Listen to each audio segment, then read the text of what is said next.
And here we are for the third and final part of Machiavelli's The Discourses. If you've seen the first two parts, you know the drill. If you haven't, it goes something like this. In the top left corner of the screen is a big red button. If you would just do yourself a favor and hit that and go find something interesting to watch? No? Fine. Without further ado, The Discourses by Niccolo Machiavelli, translated by Leslie J. Walker and published by Penguin Classics. Book 3, The Example of Rome's Great Men. Discourses 1 through 5. Reform, Security, and the Elimination of Rivals. 1. In order that a religious institution, or a state, should long survive, it is essential that it should frequently be restored to its original principles. It is a well-established fact that the life of all mundane things is of finite duration, but things which complete the whole of the course appointed them by heaven are in general those whose bodies do not disintegrate, but maintain themselves in orderly fashion, so that if there is no change, or if there be change, it tends rather to their conservation than to their destruction. Here I am concerned with composite bodies, such as are states and religious institutions, and in their regard I affirm that those changes make for their conservation which lead them back to their origins.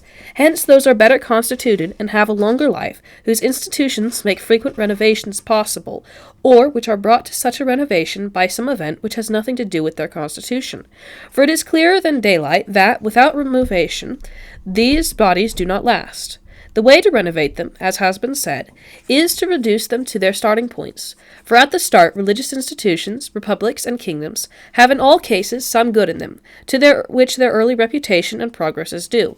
But since in this process of time this goodness is corrupted, such a body must of necessity die, unless something happens which brings it up to the mark. Thus our medical men, speaking of the human body, say that every day it absorbs something which from time to time requires treatment. This return to its original principles in the case of a republic is brought about either by some external event or by its own intrinsic good sense. Thus, as an example of the former, we see how necessary it was that Rome should be taken by the Gauls in order that it should be reborn and in its rebirth take on alike a new vitality and a new virtue, and also take up again the observance of religion and justice, both of which had begun to show blemishes. This plainly appears from Livy's account, where he shows how, when the Romans lead out their army against the Gauls and created tribunes with consultant power, they observed no religious ceremony, and in like manner, not only did they not punish the 3 Fabii who had attacked the Gauls in contravention of the law of nations, but they made them tribunes, whence it is easy to infer that of the good constitutions established by Romulus and by those other wise princes, they had begun to take less account than was reasonable and necessary for the maintenance of a free state. This defeat in the war with outsiders, therefore, came about so that the institutions of this city should be renovated, and to show this people that not only is it essential to uphold religion and justice, but to also hold in high esteem good citizens, and to look upon their virtue as of greater value than those comforts of which there appear to them to be a lack, owing to what these men had done. This actually came about, for as soon as Rome had been recovered, they renewed all the ordinances of their ancient religion, and punished the Fabii who had fought in contravention of the law of nations. They also set such esteem on the virtue and goodness of Camillus that the Senate and the rest, putting envy aside, laid on his shoulders the whole burden of this republic. It is, therefore, as I have said, essential that men who live together under any constitution should frequently have their attention called to themselves either by some external or by some internal occurrence.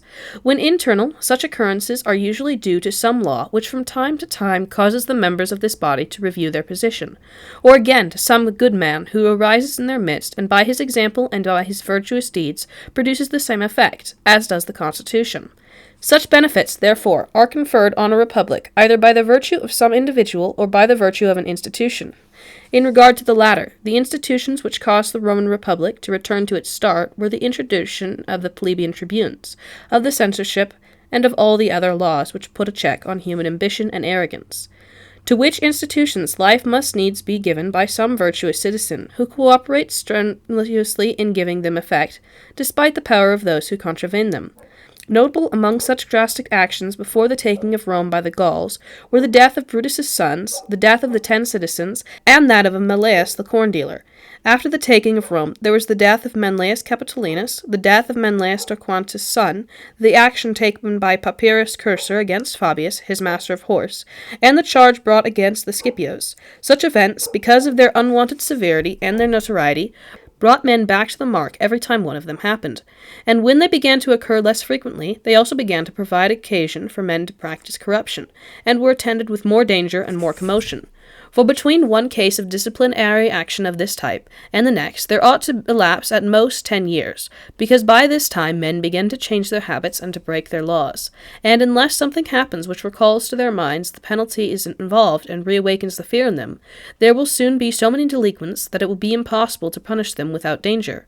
In regard to this, those who governed the state of Florence from 1434 to 1494 used to say that it was necessary to reconstitute the government every 5 years, otherwise it was difficult to maintain it, whereby reconstituting the government they meant instilling men with that terror and with that fear with which they had instilled in them when instituting it. In that at this time they had chastised those who, looked at from the established way of life, had misbehaved. As, however, the remembrance of this chastisement disappears, men are emboldened to try something fresh and to talk sedition. Hence provision has of necessity to be made against this by restoring that government to what it was at its origins. Such a return to their original principles in a republic is sometimes due to the simple virtue of one man alone, independently of any law spurring you to action. For of such effect is a good reputation and a good example, that men seek to imitate it, and the bad are ashamed to leave lives which go contrary to it. Those who in Rome were outstanding examples of this good influence are Horatius Cocles, Scaevola, Fabricius, the two Deci, Regulus Attilius, and several others, whose rare and virtuous examples brought the same effects in Rome as laws and institutions would have done. If, then, effective action of the kind described above, together with this setting of good example, had occurred in that city at least every 10 years, it necessarily follows that it would never have become corrupt.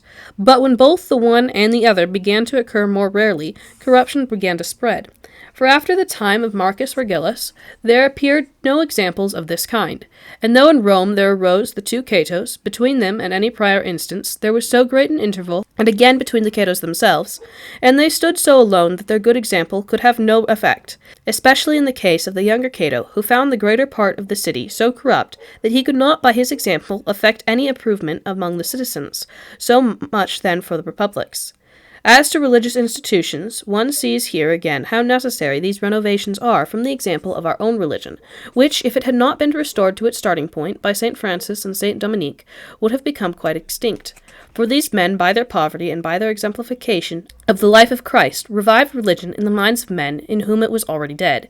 And so powerful were these new religious orders that they prevented the depravity of prelates and of the religious heads from bringing ruin on the religion. They also lived so frugally, and had such prestige with the populace, as confessors and preachers, that they convinced them it is an evil thing to talk evilly of evil doing, and a good thing to live under obedience to such prelates, and that, if they did the wrong, it must be left to God to chastise them. And this being so, the latter behaved as badly as they can, because they are not afraid of punishments which they do not see, and in which they do not believe. It is, then, this revival which has maintained and continues to maintain this religion. Kingdoms also need to be renovated, and to have their laws brought back to their starting points. The salutary effect this produces is seen in the kingdom of France, for the conduct of affairs in this kingdom is controlled by more laws and more institutions than it is in any other. These laws and these institutions are maintained by parliaments, notably by that of Paris, and by it they are renovated whenever it takes action against a prince of this realm or in its judgments condemns a king. Up to now it has maintained its position by the pertinacity with which it has withstood the nobility of this realm. But should it at any time let an offense remain unpunished, and should offenses begin to multiply, the result would unquestionably be either that they would have to correct the accompaniment of grievous disorders, or that the kingdom would disintegrate.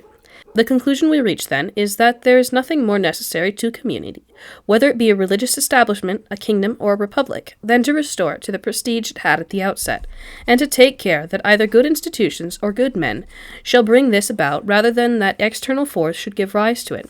For though this on occasion may be the best remedy, as it was in Rome's case, it is so dangerous that in no case is it what one should desire.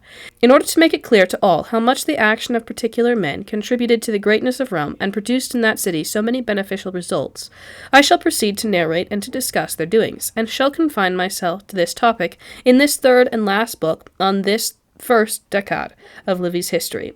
And though the actions of the kings were great and noteworthy, since history deals with them at length, I shall not mention them here, except where they may have done things with a view to their personal advantage. I begin, then, with Brutus, the father of Rome's liberties. 2. that it is a very good notion at times to pretend to be a fool.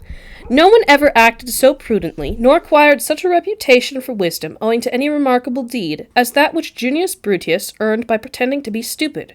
And although Titus Livy assigns but one cause as the ground which induced him to practice this dissimulation, namely that he might live in greater security and preserve his estates, nonetheless, in view of his conduct, one can well believe that he practiced it and also in order to escape observation, and that he might get a better opportunity of downing the kings and liberating his country, whenever they gave him a chance. That it was of this he was thinking is clear from the first interpretation he put on the oracle of Apollo, when he pretended to fall down so that he might kiss the ground, and from this inferred that the gods looked with favour on what he had in mind, and, later on, when on the death of Lucreta he was the first to pull the dagger out of the wound in the presence of her father, her husband, and of her other relatives, and to make the bystanders swear they would never tolerate for the future any king reigning in Rome. From this example the man said, all those who are ill content with a prince should take note that they ought first to measure and to weigh their strength. Should they be so powerful that they can afford to declare themselves his enemies and openly to make war on him, this is the course they should adopt, since it is less dangerous and more honorable. But if their position is such that they have not sufficient forces to make war openly, they should use every endeavor to acquire the prince's friendship, and to this end should avail themselves of every opening which they think necessary to attain it, by becoming obsequious to his wishes, and by taking pleasure in everything in which they see that he takes pleasure. Such familiar intercourse, in the first place, assures that your life will be safe, and, without entailing any danger, allows you to enjoy the prince's good fortune just as he does himself. It also provides you with ample opportunity for fulfilling your intentions. True, there are those who say that you ought not to live in such close proximity to princes as to be included in their downfall, nor yet so far away from them that, when their downfall occurs, you cannot take advantage of it. And doubtless in the middle course would be best, were it possible to adopt it. As, however, I am convinced that this middle course is impracticable, it behooves one to have recourse to the foresaid two methods, i.e., either to act openly, or to get tied up with them. He who acts otherwise, if he be a man who by his endowments has gained eminence, lives in perpetual danger, nor is it enough for him to say, there is nothing I am out to obtain, I want neither honours nor advantages, all I ask for is to live quietly and without embarrassment. For such excuses are heard but gain no credence. Nor can any men who are distinguished take this line, even though they sincerely desire to do so and have no further ambition, since no one will believe them. So that, though they prefer to be left alone, others will not leave them alone. It behooves them, therefore, to play the fool, as Brutus did, and to act more or less like lunatics, admiring, talking about, attending to, and doing things in which they have not the slightest interest, in order to ingratiate themselves with the prince. We have been discussing this prudence displayed by Brutus and his endeavor to restore freedom to Rome. So let us now say something about the severity he displayed in maintaining it. 3. When liberty has been newly acquired, it is necessary, in order to maintain it, to kill the sons of Brutus. The severity used by Brutus was no less necessary than it was useful in maintaining the liberty which Rome had just acquired by his aid. Of such severity one rarely comes across a case in history in which a father not only sits on a tribunal and condemns his own sons to death, but is present at their death. Those, however, who are familiar with ancient history are well aware that, when the form of government has been changed, whether from a republic to a tyranny, or a tyranny to a republic, it is in all cases essential that exemplary action be taken against those who are hostile to the new state of affairs. He who establishes a tyranny and does not kill Brutus, and he who establishes a free state and does not kill the sons of Brutus, will not last long. Since this question has already been discussed at length elsewhere, I refer the reader back to what was there said, and shall here give but one example, a modern one. It is that of Pero Soderini, who thought that by patience and goodness he could quell the desire of Brutus's sons to return to another form of government. But in this he was mistaken. Though being a prudent man, he recognized the need for action, and thought the type of ambitious men who were out against him gave him ground for getting rid of them. Yet he could never make up his mind to do this. For in addition to thinking that he could, by patience and goodness, extinguish their male violence, and by distributing rewards put an end to some of their hostility, he was of opinion, and often told his friends so in confidence, that if he were to take vigorous action against his opponents, and to fight his adversaries, he would need to assume extraordinary authority and introduce laws disruptive to civic equality, and that such a course and such authority, even though he did not henceforth use it tyrannically, would so alarm the general public that after his death they would never again agree to appoint a gonfalonier for life, an office which he thought it would be well to strengthen and to keep up. Such a point of view was wise and good. Nonetheless, an evil should never be allowed to continue out of respect for a good when that good may easily be overwhelmed by that evil. Soderini ought to have considered that, when his action and his attentions came to be judged by their end and in the light of the good fortune and of the life that had accompanied them, he would be able to convince everyone that what he had done was for the security of his country, and not for ambitious reasons. He could, moreover, have regulated things that none of his successors could do with evil intent what he had done with good intent. But the view which he first adopted misled him, for he failed to realize that malevolence is not vanquished by time, nor placated by any gifts, with the result that, through his inability to emulate Brutus, he lost both his position and his reputation, a loss in which his country shared. And just as it is a difficult thing to give security to a self-governing state, so too is it difficult to give security to a kingdom, as will be shown in the next chapter. 4. A prince cannot live securely in a principality while those are alive who have been despoiled of it. The death of Tarquinius Priscus at the hands of the sons of Ancus, and the death of Servius Tullius at the hands of Tarquin the Proud, show how difficult and dangerous it is to deprive anyone of his kingdom, and to leave him alive, even though one try to win him over by benefits. Tarquinius Priscus was clearly led astray, because, aware that he had a juridical right to the kingdom, which he had obtained through the gift of the people confirmed by the Senate, he did not believe that the sons of Ancus could be so indignant as not to rest content with that which all Rome was content, and Servius Tullius was mistaken, because he thought he could, be conferring on them fresh benefits, win over the sons of Tarquin. The first case is, therefore, a warning to all princes that they can never live secure in their principality so long as those live who have been despoiled of it. The second is a reminder to all potentates that old injuries are never cancelled by new benefits, least of all when the benefits are of less importance than the injuries previously inflicted. Undoubtedly, Servius Tullius was far from prudent in thinking that the sons of Tarquin would be content to be his sons-in-law when in their opinion they ought to have been his king. The passion for ruling, moreover, is so great that it not only enters the breasts of those who have a claim to the kingdom, but also into the breasts of those who have not. This was so in the case of the wife of the younger Tarquin, Servus's daughter, who, impelled by this mad passion, thought so little of her duty to her father, that she incited her husband to take both his life and his kingdom. So much more highly did she fancy herself as a queen than as the daughter of a king. If, then, Tarquinius Priscus and Servius Tullius lost their kingdoms through not knowing how to secure themselves against those whose kingdom they had usurped, Tarquin the Proud lost his through not observing the institutions made by its former kings, as will be shown in the next chapter. 5. What is it that causes a hereditary prince to lose his kingdom? Since Servius Tullius left no heirs, Tarquin the Proud, whom had killed him, entered into a secure position of the kingdom, for he had nothing to fear from the kind of thing that had injured his predecessors. Though his way of obtaining a kingdom is abnormal and odious yet, had Tarquin respected the ancient institutions of former kings, he would have been in a strong position, and would not have antagonized the Senate and the populace so that they ought to deprive him of it. The reason for his expulsion, then, was not that his son, Sextus, had ravished Lucretia, but that he had violated the laws of the kingdom and ruled tyrannically. He deprived the Senate of all authority and took it into his own hands. Business which used to be transacted in public assemblies to the Senate's satisfaction he carried on in his palace, accepting the responsibility and its consequences. The result was that, before long, Rome had lost all of the liberties she had enjoyed under previous kings. Nor did it suffice to have made the patricians his enemies. He aroused also the animosity of the plebes by setting them mechanical tasks to do, quite different from those which his predecessors had set them to do, so that by filling Rome with instances of his cruelty and pride, he had already aroused in the minds of all Romans a spirit of revolt, ready to break out should the occasion arise. Hence, if the Lucretia incident had not occurred, something else would have happened and would have led to the same result. Whereas, if Tarquin had behaved like other kings, then when his son, Sextus, committed this crime, Brutus and Colentius would have appealed to Tarquin to avenge it, and not to the Roman people. From this, princes should learn, therefore, that they begin to lose the state the moment they begin to break the laws and to disregard the ancient traditions and customs under which men have long lived.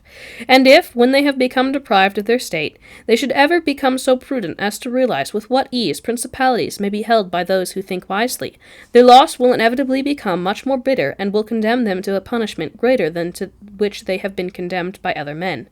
For it is much easier to acquire the affection of good men than of bad, and to obey laws rather to override them. If they would discover how to behave in order to do this, all they have to do is to glance at the looking-glass in which the lives of good men are reflected. Timoleon the Corinthian, for instance, Aratius the Siconian, and such like, in whose lives they will find both governors and governed enjoying such security and contentment that it should make them desire to imitate them, which they can do for the reasons aforesaid. For when men are well governed, they do not go about looking for further liberty, as was the case with the peoples governed by the two persons mentioned above, for they insisted on their remaining princes so long as they lived, though more than once both of them sought to retire to private life. Since in this and in the two preceding chapters we have dealt with the disaffection aroused against princes, and with the conspiracy organized by the sons of Brutus against their country, and with those made against Tarquinius Priscus and Servius Tullius, it will not be besides the point, I think, to discuss conspiracies at length in the next chapter, since they constitute a topic of which both princes and private persons should take due note. Discourse 6. On Conspiracies. 6. On Conspiracies. Since conspiracies are of such dangerous consequence, alike to princes and to private persons, I cannot well omit to discuss their nature, for it is plain that many more princes have lost their lives and their states in this way than by open war, because it is given to but a few to make open war on a prince, whereas anyone can conspire against him. There is, on the other hand, no enterprise in which private persons can engage more dangerous or more rash than is this, for it is both difficult and extremely dangerous in all its stages, whence it comes about that, though many conspiracies have been attempted, very few have attained the desired end. Hence, in order that princes may learn how to guard against these dangers, and that private persons may think twice before undertaking them and may learn, instead, to be content with life under the regime which fate has placed over them, I shall speak of conspiracies at length, omitting nothing of importance that is relevant either to a prince or to a private person. There is, in fact, a golden saying, voiced by Cornelius Tacitus, who says that men have to respect the past but to submit to the present, and while they should be desirous of having good princes, should put up with them whatever sort they may turn out to be. And unquestionably those who act otherwise usually bring disaster both upon themselves and upon their country. In starting to deal with this topic, the first thing to be considered is against whom conspiracies are formed. It will be found that they are formed either against one's fatherland or against a prince. I propose here to discuss both of these types, for of conspiracies formed with a view to handing over a town to the enemy besieging it, or conspiracies which for one reason or another resemble this, enough has been said elsewhere. We shall deal in the first part of this discourse with conspiracies against a prince, and shall inquire first as to their causes, which are many. There is, however, one which is much more important than all the rest. This consists in the universal hatred a prince may evoke, for when a prince has aroused such universal hatred, it is to be expected that there will be certain persons to whom he has given great offence, and that they will seek vengeance. This desire will be intensified by the universal ill will which they notice has been aroused against him. A prince, therefore, should avoid incurring these personal reproaches, and since what he has to do in order to avoid them has been discussed elsewhere, I shall refrain from discussing it here. I mention it because, if he does guard against this, the mere giving of offence to individuals would evoke less hostility. The reason is, first, that one rarely comes across men so indignant at an unjust act as to endanger themselves to such an extent by seeking vengeance. And, secondly, that should they actually be inclined to do this, and have the requisite power, they are restrained by the universal goodwill which they see that the prince enjoys. Injuries may affect either a man's property, or his life, or his honor. The threat of bloodshed is more dangerous than is the shedding of blood. To threaten to shed blood is, in fact, extremely dangerous, whereas to shed it is attended with no danger at all, for a dead man cannot contemplate vengeance, and those that remain alive usually leave you to do the contemplating. But a man who has been threatened, and sees that he must, of necessity, either do something or be for it, has been turned into a real menace for the prince, as we shall cite cases presently to show. Prescinding from the case in which action is imposed by necessity, injuries affecting a man's property or honor are the two things which give men greater offence than anything else, and against them the prince should be on his guard. For he can never so despoil anyone but that there will remain to him a knife with which to wreak vengeance, nor can he deprive a man of his honor to such an extent that his mind will cease to be set on vengeance. And of the honors of which men may be deprived, that what imports the most is a woman's honor, and after that contempt for a man's person. It was this that caused the Pausanians to take up arms against Philip of Macedon, and this that has caused many others to take up arms against many other princes. In our day, Lucio Belanti would not have been moved to conspire against Pandolfo, the tyrant of Siena, if he had not given him his daughter to wife and then taken her away again, as we shall relate in due course. The chief cause which led the Pazzi to conspire against the Medici was the inheritance of Giovanni Bonromei, of which they had been deprived by the Medici's owners. Another cause, and this is a very powerful one, that makes men conspire against a prince is the desire to liberate their fatherland, of which a prince has seized possession. It was this that caused Brutus and Cassius to turn against Caesar, this that led to many other conspiracies, against Phalaris, Dionysus, and against other usurpers of their country's rights. Nor can any tyrant prevail over this spirit, except by discarding his tyranny. And since one does not find tyrants doing this, one finds few who have not come to a miserable end. Hence the verse of Juvenal. To Pluto's realm few kings unscathed descend, nor tyrants oft escape a sticky end. The dangers involved in conspiracies, as I have said above, are considerable, and go on all the time, for in a conspiracy dangers crop up alike in forming the plot, in carrying it out, and as a result of its having been carried out. Plots may be formed by one conspirator or by several. If by one person only, it cannot rightly be called a conspiracy. Rather, it is a firm resolve on the part of some individual to kill a prince. Of the three dangers conspiracies entail, a one-man conspiracy lacks the first, for no danger can arise before the time for action comes, since no one else being privy to the secret, there is no danger of the plot being carried to the ears of the prince. To make a resolve of this kind lies within the competency of anybody whatsoever. Be he great, small, noble, or insignificant, intimate or not intimate with the prince. For anyone is allowed at some time or other to speak to the prince, and anyone who gets the chance of speaking to him gets a chance to relieve his feelings.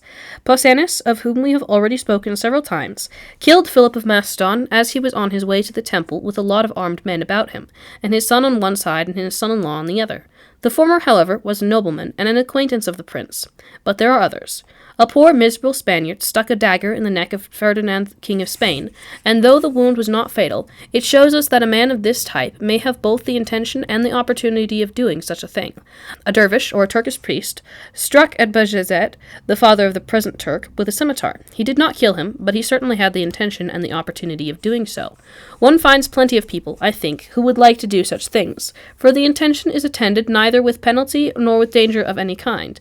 Yet there are but few who actually do such things, and of those who do, there are very few, if any, who do not themselves get killed in the very act. Hence what does not find men keen on going to certain death. But let us leave these one-man plots and turn to conspiracies involving several people. I maintain that one finds in history that all conspiracies have been made by men of standing or else by men in immediate attendance on a prince. For other people, unless they be sheer lunatics, cannot form a conspiracy, since men without power and those who are not in touch with a prince are devoid alike of any hope and of any opportunity of carrying out a conspiracy successfully. For first of all, men without power cannot get hold of anyone who will keep faith with him, since no one can consent to do what they want under any of those prospects which induce men to take great risks. So that once the plot had been communicated to 2 or 3 people, an informer will turn up and they are ruined. Moreover, should they actually be lucky enough to avoid informers, the carrying out of the plot will involve them in such difficulties owing to the lack of easy access to a prince, that it will be impossible for them to escape disaster in carrying out their scheme. For, if men of standing, and those who have easy access succumb to these difficulties, which will be dealt with presently, it is to be expected that in the case of these others such difficulties will be magnified without end.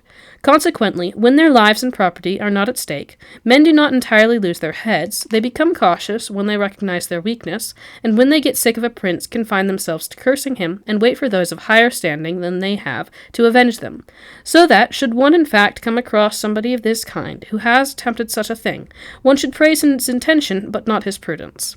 It would seem, then, that conspirators have all been men of standing or intimates of the prince, and of these, those who have been moved to conspire by too many benefits are as numerous as those moved to conspire by too many injuries, as was the case with Perennis versus Commodus, Platanius versus Severus, and Sejanus versus Tiberius. For to all these men their emperors had granted such wealth and so many honors and titles that there seemed to be nothing wanting to complete their power, save the imperial title. So since with the lack of this they were unwilling to put up, they were moved to conspire against their prince, and their conspiracy in each case was attended with the results which their ingratitude merited. Of similar conspiracies which have occurred in the more recent times, there is, however, one that met with success, that of Jacopi di Appiano against Messer Peroi Gambacorti, Prince of Pisa. For this Jacopo had been brought up by, reared by, and owed his reputation to, the very person whom later on he deprived of his power. There is also in our own times the conspiracy of Coppola against King Ferdinand of Aragon. The said Coppola, having attained a greatness such that the only thing that seemed to him to be lacking was a kingdom, and since he made up his mind to acquire this, he lost his life. And yet, if any conspiracies against a prince, made by men of standing, ought to have succeeded, it should surely have been this, since it was made by another king, so to speak, who had every convenience requisite to satisfy his desire. But that lust for domination, which blinds men, blinds them yet again in the way they set about the business. For if they knew but how to do their evil deeds with prudence, it would be impossible for them not to succeed. A prince, therefore, who wants to guard against conspiracies, should fear those on whom he has conferred excessive favours more than those to whom he has done excessive injury, for the latter lack opportunity, whereas the former abound in it, and the desire is the same in both cases, for the desire to rule is as great as, or greater than, is the desire for vengeance. Consequently, princes should confer on their friends an authority of such magnitude that between it and that of a prince there remains a certain interval, and between the two a something else to be desired. Otherwise it will be a strange thing if that does not happen to them which happened to the princes we have been talking about. But to return to the lines of our discourse. Having said the conspirators must be men of standing, and have easy access to the prince, I must now discuss the success of these their undertaking, and inquire as to why some have succeeded and others have failed. As I have remarked above, in conspiracies there are 3 stages at which a danger may be found to occur: at the start, while carrying them out, and afterwards. One finds that few conspiracies prove successful because it is impossible, or almost impossible, to pass through all 3 stages successfully. Let us begin by discussing the dangers incurred at the outset. These are the more important, I maintain, since there is need of greater discretion, and one must have considerable luck if, in making one's plans, the plot is not to be discovered. Plots are discovered either from information received or by conjecture.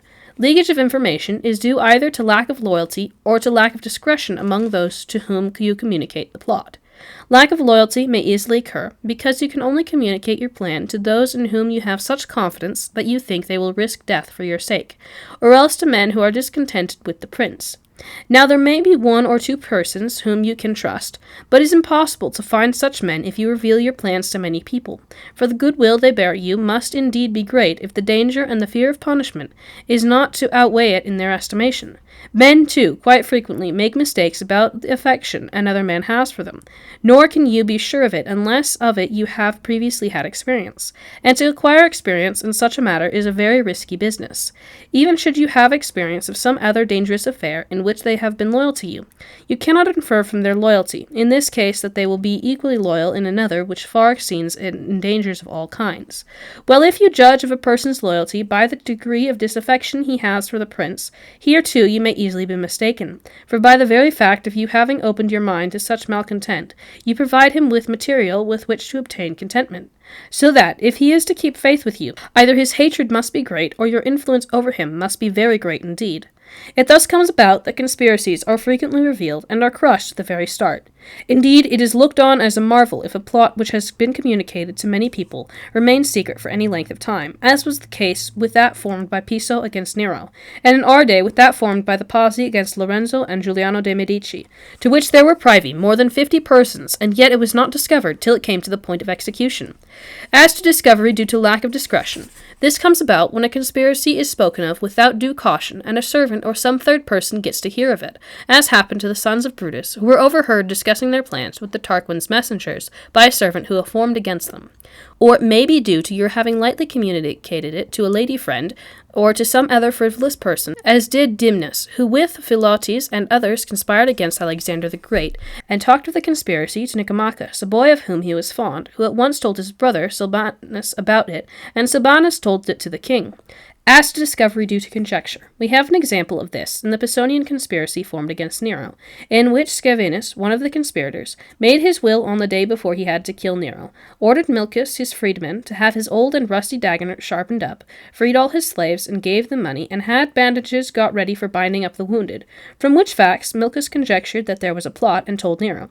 Scaevinus was arrested, together with Natalis, another conspirator, who had been seen talking together for a long time, and in secret the day before, and as their explanations did not agree, they were forced to tell the truth, so that this conspiracy was discovered, with disastrous results for all concerned in it. against discovery due to such causes, it is impossible so to guard as to prevent the plot being revealed, whether owing to malice, to indiscretion, or to frivolous conversation.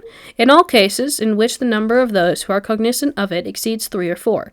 4. Should more than one of the conspirators be arrested, it is impossible to prevent its coming out, because 2 cannot possibly agree as to every detail in the explanations they give.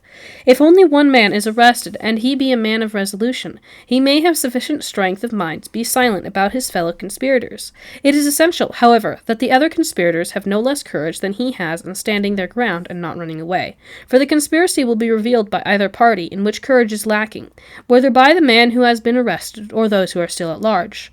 There is, indeed, a rare case given by Titus Livy, namely the conspiracy formed against Hieronymus, king of Syracuse, in which Theodotus, one of the conspirators, was arrested. He showed great virtue in concealing all the other conspirators, and accused the king's own friends. And the other conspirators, on their part, had such confidence in Theodotus' virtue, that not one of them left Syracuse or showed any other sign of fear. These, then, are the dangers to which a conspiracy is exposed in the course of its formation before the time comes for it to be carried out.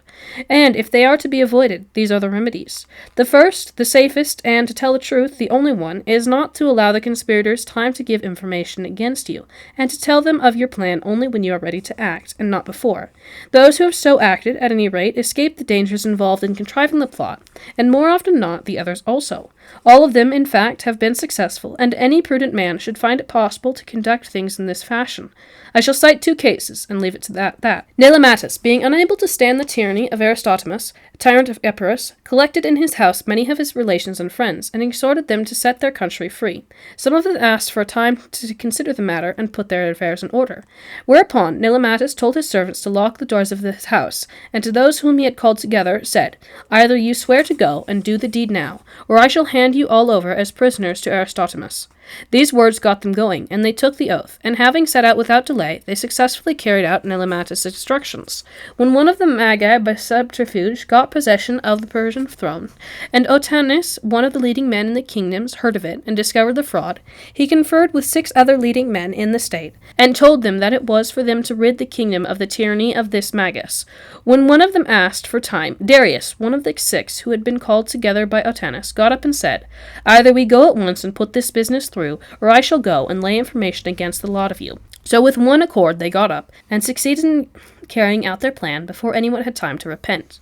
Similar to these 2 cases also was the method the Aetolians adopted in order to kill Nabis, the Spartan tyrant, for they commissioned their fellow citizen, Alexamenes, to go with 30 horse and 200 foot, ostensibly to the assistance of Nabis, communicated this secret only to Alexamenes, and told the rest to obey him on each and every point under pain of banishment. So Alexamenes went to Sparta, and never mentioned the commission entrusted to him till he was ready to carry it out, with the result that he succeeded in killing Nabis. These folk, then, by adopting these methods, have avoided the dangers which attend to the planning of a conspiracy, and those who follow their examples will always avoid them. That anyone can do as they did, I propose now to prove by citing the case of Piso, of whom mention has already been made. Piso was a man of very high standing and great repute, and was intimate with Nero, who had considerable confidence in him. Nero used frequently to dine with him in his gardens. Piso, therefore, could have made friends with men who, in mentality, courage, and inclination, were of the right kind to carry out such a scheme, for to a man of standing this is quite an easy matter. And while Nero was in his gardens, he could have told them of the business, and with suitable words got them to do what there would have been no time for them to refuse, and what could not have but succeeded. Hence, if we inquire into conspiracies in general, but few will be found that could not have been carried out in the same way. Ordinarily, however, men pay but little attention to the affairs of the world, and so make frequently the gravest blunders, especially in matters which lie outside the ordinary run of things, as this does. A plot, then, should never be divulged unless one is driven to it, and it is ripe for execution. And if you, perforce, have to divulge it, it should be told to but one other person, and this a man of whom you have very considerable experience, or else one who is actuated by the same motivations as you are. To find such a man is far easier than to find several, and for this very reason is less dangerous. Moreover, should you, in fact, make a mistake, you have here a chance of protecting yourself, which is not the case where many conspirators are involved. For I have heard a wise man say that you can talk about about anything to one person alone, since unless you allow yourself to be persuaded to commit yourself in writing, one man's yes will be worth just as much as the other man's no, and against writing anything down, everybody should be on his guard as against a rock, for nothing is more likely to convict you than is your own handwriting. Plautianus, having made up his mind to kill the emperor, Servius, and his son, Antonius, entrusted the secret to Saturnius, the tribune, who wanted to inform him against doing what he wished, but was afraid that, when he brought the charge, more credence might be given to Plautianus than to himself. So he asked for something in writing that might serve as evidence of the commission entrusted to him. Blinded by ambition, Plautianus gave it him, with the result that the tribune brought the accusation and he was convicted. Yet without this commitment in writing and a certain other evidence against him, Plautianus would have gotten the better of him, so brazen was he in denying the charge. There is then some chance of getting off when a charge is brought by but one person, provided you cannot be convicted by a written document or other evidence telling against you, which one should take care not to provide. In the Pisonian conspiracy, there was a woman called Epicurus, who had formerly been Nero's mistress, since she thought it would help to get a captain of some Tiramis which served as Nero's guard to join the conspirators. She told him of the plot, but not who the conspirators were. Subsequently, when the captain broke his word and charged her with it to Nero, Epicurus denied the charge with such vehemence that Nero could not make up his mind and let her off. There are, then, in communicating a plot to a single person, two dangers. The first is that he may accuse you of his own accord, and the second is that he may get arrested on a suspicion or because there is some evidence against him, and accuse you when convicted and constrained by torture to do so. In both cases, this danger is not irredeemable, for in the first case, you can deny that charge and allege that he made it because he hated you, and in the second, you can deny it, alleging that under force he had been compelled to tell a lie. The wisest thing, therefore, is not to tell anybody what you are about, but to act in accordance with the examples given above. Or if you have to tell somebody, not to tell more than one, in which case, though the danger will be somewhat greater, it will not be so great as if you had told it to many. The case is somewhat the same when necessity constrains you to do that to a prince, which you see that the prince is about to do to you. For your need is so great that it does not give you time to think of precautions.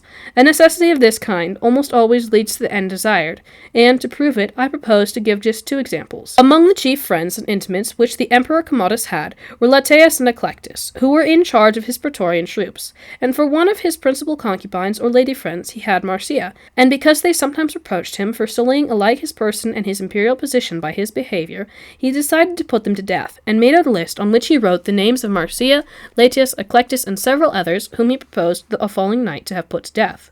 This list he put under the pillow of his bed.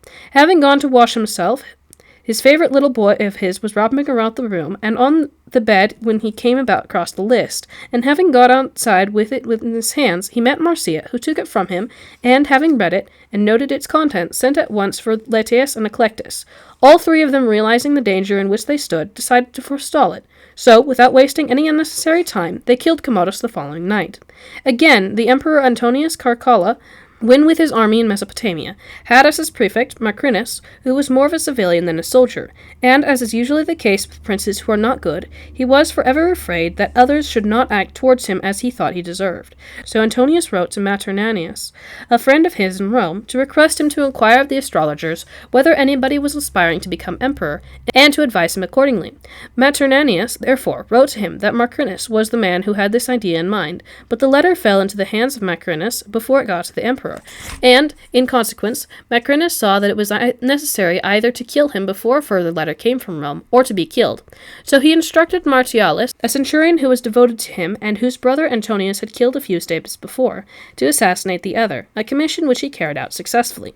Hence we see that when necessity becomes so urgent that it leaves no time for delay, it produces much the same effect as does the method adopted by Nelmatus of Epirus, which I have described above. We see, too, that what I have said almost at the beginning of this discourse also holds good, namely that threats do more harm to princes and are more likely to result in conspiracies than the actual infliction of injuries. Against threats, therefore, a prince should be on his guard, for either he should make a fuss of men or should make sure they will do him no harm. But in no case should he put them inside such a position that the only courses which appear open to them are either to get killed or to kill somebody else. As to the dangers which occur during the carrying out of a plot, these are due either to a change of plan, or to a lack of courage on the part of the person who is to carry it out, or to the operatives making some mistake owing to carelessness, or to a failure to complete the job in that there remain alive some of those who were to have been killed. I would here point out, therefore, that nothing so perturbs and so interferes with anything undertaken by men as does their having suddenly and without due notice to change their plan, and to give up that laid down at the start. And if such a change of plan anywhere gives rise to disorder, it is in military operations, and in affairs such as those of which we are speaking. Because in a business of this kind, what it is essential to do, first and foremost, is to get clearly into the heads of those concerned the part which each of them has to play.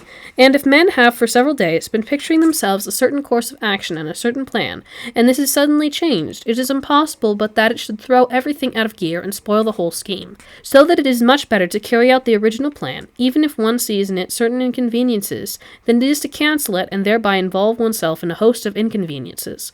This applies to cases in which there is no time to draw up a new plan, for if there is time, a man can arrange matters as he pleases. The conspiracy of the Pazzi against Lorenzo and Giuliano de' Medici is familiar to all. According to the plan that had been given out, they were to be invited to dinner with the Cardinal of St. George, and at the dinner were to be assassinated. Those who were to kill them, those who were to seize the palace, and those who were to run about the city, calling on the people to free themselves, had all been detailed. It happened that, when the Pazzi and the Medici and the Cardinal were attending a solemn function in the Cathedral Church of Florence, it became known that Giuliano was not going to dine with them that day, so the conspirators got together and decided that what they had been going to do in the house of the Medici should be done in the church. This upset the whole plan, for Giovan Battista da Montesco declined to take part in the murder, since he was not going to do it in a church, he said. So they had to find a new operative and to redistribute the parts assigned, and since there was no time for them to get clear as to their parts, they made such blunders in carrying it out that they were overcome. Irresolution on the part of the operatives in doing their job is due either to human respect or to personal cowardice. Such is the majesty and the respect inspired by the presence of a prince that may easily damp the resolution of an operative or terrify him. When Marius was taken prisoner by the Minturnians, a slave was sent to kill him, but so overawed was he by the presence of such a man and by the recollection of what his name stood for, that he lost courage and hadn't the strength to kill him. If then such a power appertains to a man who is chained up in prison and overwhelmed with misfortune, how much greater must be that of a prince who is not thus encumbered, but is there in his majesty, wearing his robes and decorations, surrounded by pomp and by his courtiers. Such a pomp as this may well affright you. Or, again, the graciousness of his welcome may soften you. Certain persons conspiring against Italces, the king of Thrace, had settled the day on which the deed was to be done, and had got to the place assigned at which the prince then was, yet none of them ventured to attack him. So at length they went away, without trying to do anything, and without quite knowing what had prevented them, each laying the blame on the other. They made the same mistake more than once, so that in the end the conspiracy was discovered, and they were punished for a crime which they could have committed but were reluctant to commit.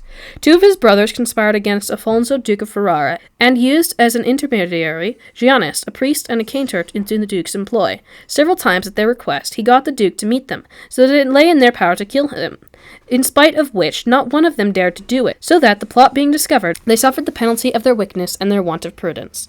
Such negligence could not have been due to anything except their being frightened by the presence of the prince or humbled by some gracious act of his. Inconveniences in carrying out of a conspiracy are due to mistakes caused either by lack of prudence or by lack of courage, for both of these two things may befall you and cause you such confusion of mind that you say and do what you oughtn't say or do. That men do get thus overwhelmed and confused cannot be better illustrated than by what Titus Livy tells of Alexames the Aetolian, who made up his mind to kill Nabis the Spartan, of whom we've already spoken. When the time came to do it, he explained to his men what it was they had to do, and, says Livy, pulled himself together, for his mind had become confused by thinking of so great a matter. It is indeed impossible that any man, even though he be strong-minded, familiar with death, and accustomed to using the sword, should not become confused. Hence men should be chosen who have experience in doing such deeds, and one should entrust them to no one else, brave as he may be thought to be. For when it comes to doing big things, of which a man has had no previous experience, no one can say for certain what will happen. This confusion, for instance, may be might be such as to cause you to let the weapon fall from your hands, or to let slip some word which would have precisely the same effect. Lucilla, the sister of Commodus, arranged with Quintanius to kill him. Quintanius lay in wait for Commodus at the entrance to the amphitheater, and going up to him with a naked dagger, greeted him with the words, "The Senate sends you this," words which led to his being arrested before he had lowered his arm to strike. Messer Antonio de Volterra was deputed, as we have already said, to kill Lorenzo de' Medici. On coming up to him, he said, "Ah, traitor!" an exclamation which saved Lorenzo's life and ruined the conspiracy. It is not easy to do the thing perfectly when a conspiracy is directed against one ruler, for the reasons alleged, and still less is it easy to do it perfectly when a conspiracy is directed against two. On the contrary, it is so difficult that it is almost impossible for the conspiracy to succeed. For it is almost impossible to do similar actions in different places at one and the same time, and you cannot perform them at different times if you do not want one to spoil the other. Hence, if to conspire against one prince is a doubtful and dangerous and imprudent undertaking, to conspire against two is altogether foolish and frivolous. Were it not for my respect for the historian, I should never have thought what Herodian says of Platanius were possible, namely that he should have commissioned the same person, Saturnius the centurion, to kill both Severus and Antonius, who dwelt in different places, for the saying is so utterly unreasonable that nothing short of his authority would make me believe it. Certain Athenian youths conspired against Diocles and Hippias, tyrants ruling in Athens. They killed Diocles, but Hippias escaped in avenge him. Chion and Leonidas of Heraclea, disciples of Plato, conspired against the tyrants Clearchus and Satirius. They killed Clearchus, but Satirius remained alive to avenge him. The Pazzi, whom we have mentioned more than once, only succeeded in killing Giuliano. Hence no one should engage in conspiracies against more than one ruler, since he will not do good either to himself or to his country or to anybody at all. On the contrary, those who survive will become more unsupportable and more bitter, as Florence, Athens, and Heraclea, to which I have already alluded, found out. True, the conspiracy which Cleopates formed for the liberation of Thebes, his fatherland, involved all these difficulties, and yet was successful, for Cleopates conspired not only against two tyrants, but against 10, and not only was he an outsider to whom access to the tyrants presented a difficulty, but he was a rebel. Nonetheless, he was able to get into Thebes, to kill the tyrants, and to liberate his country. Actually, however, it was with the assistance of Charon, counselor to the tyrants, that he did all this, for it was through him that he gained easy access to do the deed. Nor should anyone nevertheless emulate his example, for it was an impossible undertaking and a marvelous thing that it succeeded. It was also, as all writers are agreed who have mentioned it, a rare and almost unparalleled thing. The carrying out of a plot may be ruined by a false impression or by an unforeseen accident which occurs in the course of it. On the very morning on which Brutus and the other conspirators have decided to kill Caesar, it happened that he held a long conversation with Gaius Pompilius Lanus, who was one of the conspirators, and when the others saw him talking for so long, they wondered whether Pompilius was not telling Caesar of the conspiracy, and were on the point of killing him there and then, without waiting for him to come into the Senate. They would, indeed, have done this, had the argument not come to an end, and they had not then been reassured when they saw Caesar gave no sign of unusual emotion. False impressions of this kind should be taken into account, and due attention should be paid to them, if one would be prudent. The more so in that it is easy to get such false impressions. For when a man has bad conscience, he readily believes that people are talking about him, and a remark which is irrelevant may disturb your equanimity, and make you think that it has bearing on your business, and this causes you either to give the conspiracy away by running off, or to muddle it by acting before the proper time. And the more there are who in the know, the more likely is this to happen. As to accidents, since they cannot be foreseen, the only thing one can do is to give examples showing how cautious men ought to be in regard to them. Lucio Belanti of Siena, of whom mention has already been made, was so indignant with Pandolfo, who had taken away the daughter he had previously given him in marriage, that he decided to kill him, and chose the occasion as follows. Pandolfo used to go daily to visit the sick relative, and, in doing so, passed by Lucio's house. Lucio, having noticed this, arranged for his conspirators to be ready in his house to kill Pandolfo as he was going by. He placed them inside the doorway with their arms, and stationed one of them at the window ready to give the signal when Pandolfo was about to pass by the doorway, whereupon they were at once to issue forth. It so happened that, when Pandolfo came along and the signal had been given, Pandolfo met a friend who stopped him, and some of those who were with him went on ahead, saw what was happening, heard the clatter of arms, and so discovered the trap, with the result that Pandolfo escaped, and Lucio and his accomplices had to fly from Siena. Thus this accidental meeting interfered with the business in hand, and caused Lucio's scheme to end in disaster. Since accidents such as these are of rare occurrence, it is impossible to prescribe any remedy.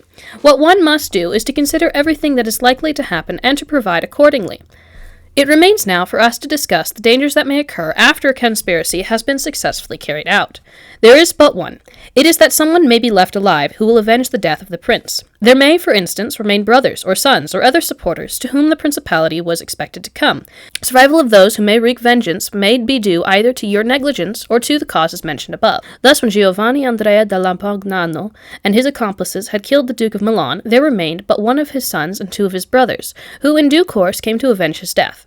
In cases such as these, the conspirators have an excuse, for there is nothing they can do about it, but when it is owing to the lack of prudence or to the negligence that someone is left alive, they have in that case no excuse. Some conspirators, who were citizens of Forli, killed Count Girolamo, their lord, and took prisoner his wife and his children, who were little ones. It seemed to them, however, that their lives would scarce be safe unless they could get hold of the citadel, which its governor declined to hand over.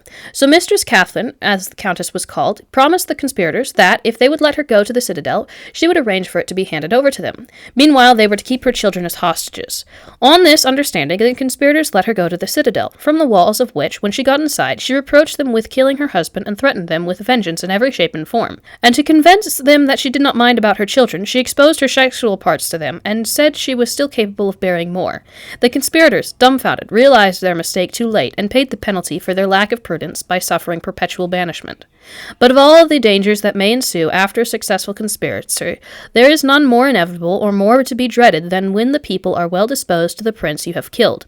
For in such a case, since there is no remedy to which the conspirators can have recourse, there is no chance of their ever obtaining security. Caesar is a case in point, for he was avenged by the people of Rome, who were friendlily disposed towards him, and of the conspirators, after they had been driven out of Rome, one and all were killed at various times in various places.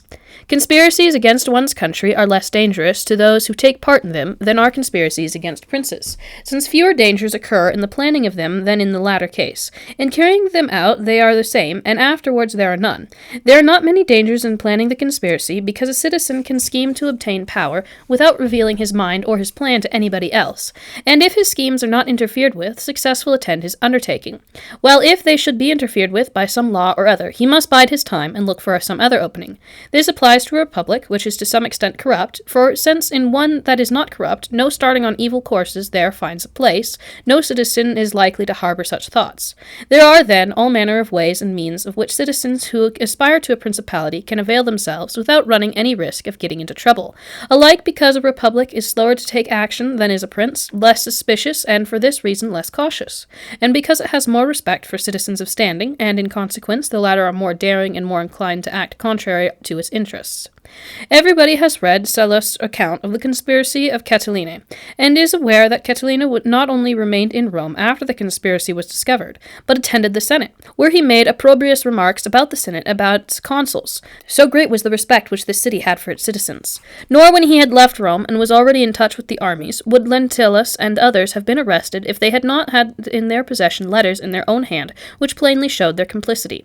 Again, when Hanno, one of the leading citizens in Carthage, who hoped to set up a tyranny, had arranged to poison the whole Senate at the marriage feast of one of his daughters, and afterwards to make himself prince, all the Senate did, when it got to hear of the business, was to pass a law restricting the amount to be spent on banquets and marriages, so great was the respect they had for a man in his position.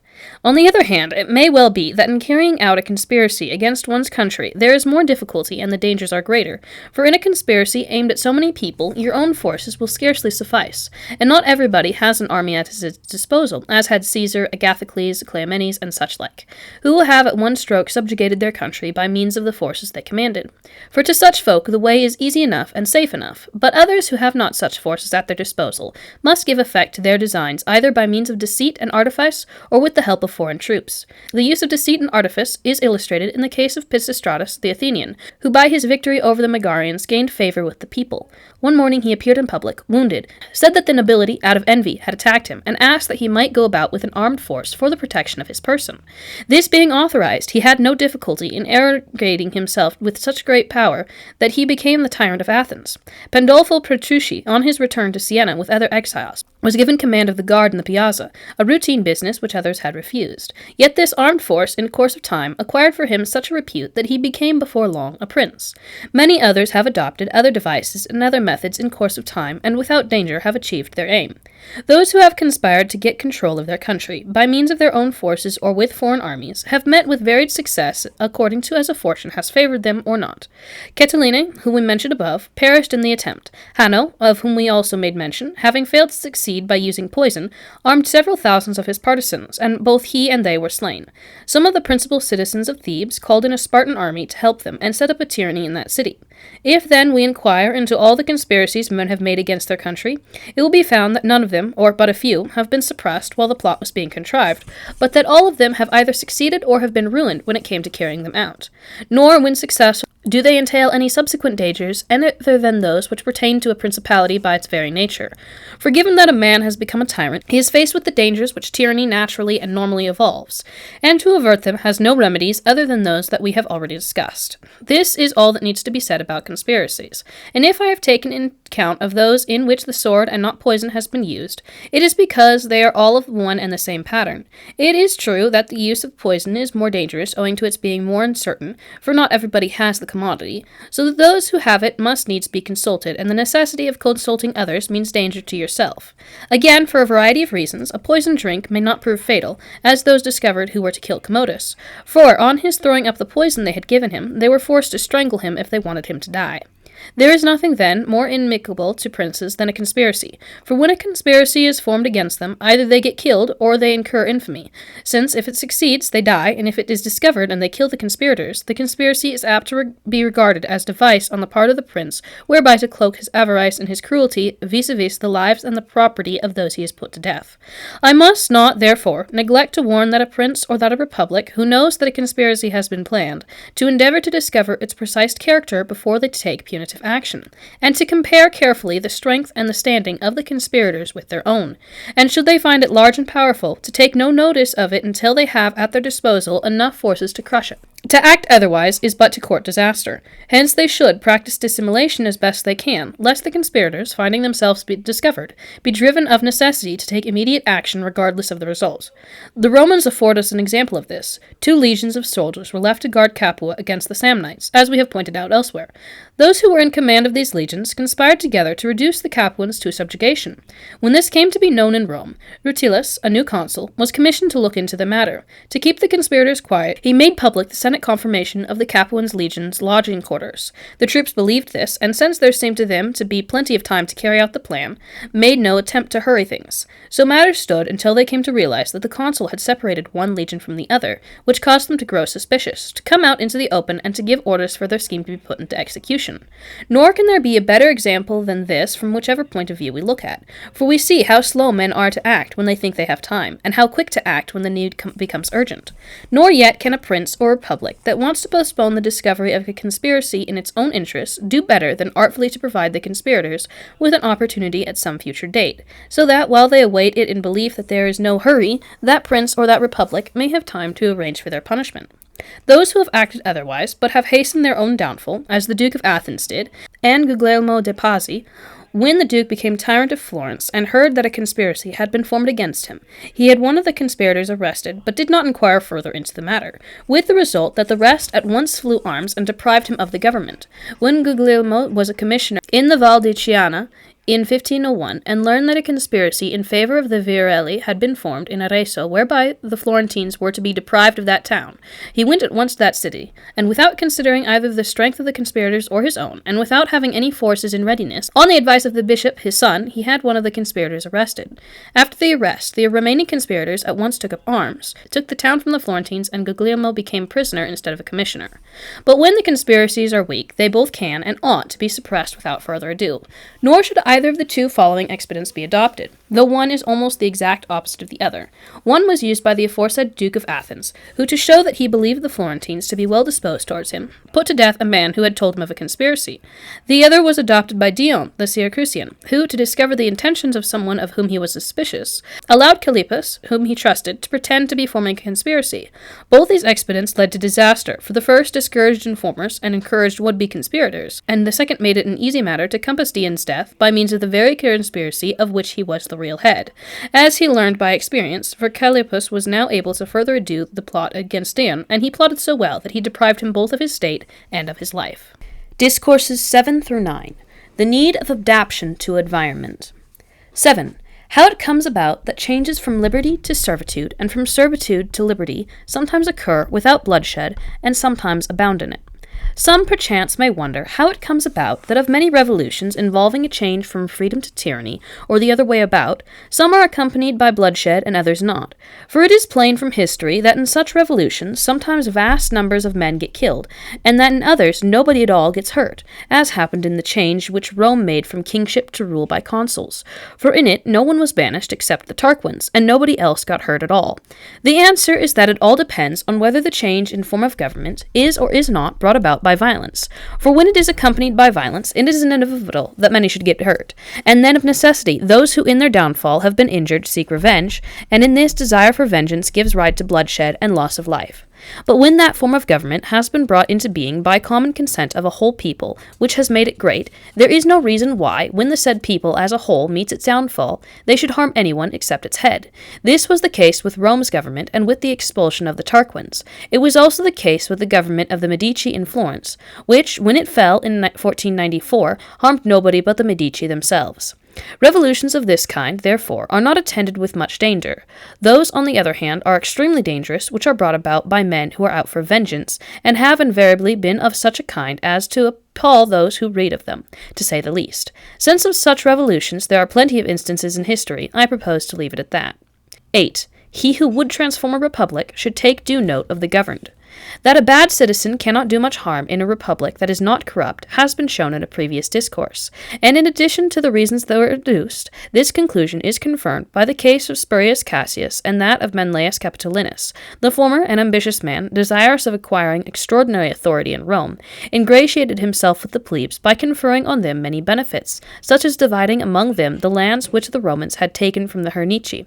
When the city fathers discovered this ambitious project and made them known, he became so suspect that, on his addressing the populace and offering to give them the money accruing from the sales of the corn which the public had caused to be brought from Sicily, they refused it outright, since it seemed to them that Spurius was offering it to them as the price of their liberty. Whereas, had the populace been corrupt, they would have accepted the money, and would have laid open the way to tyranny instead of closing it.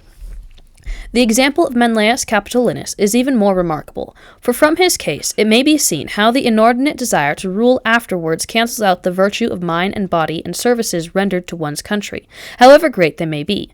This desire, it is clear, was in his case aroused by the envy he felt for Camillus, on whom great honours had been bestowed, and in him it begat so great a mental blindness that, without pausing to reflect on the mode of life prevailing in the city, or to inquire with what kind of subjects he had to deal and whether they were yet averse to accepting a bad form of government, he set about raising tumults in Rome alike against the Senate and against his country's laws.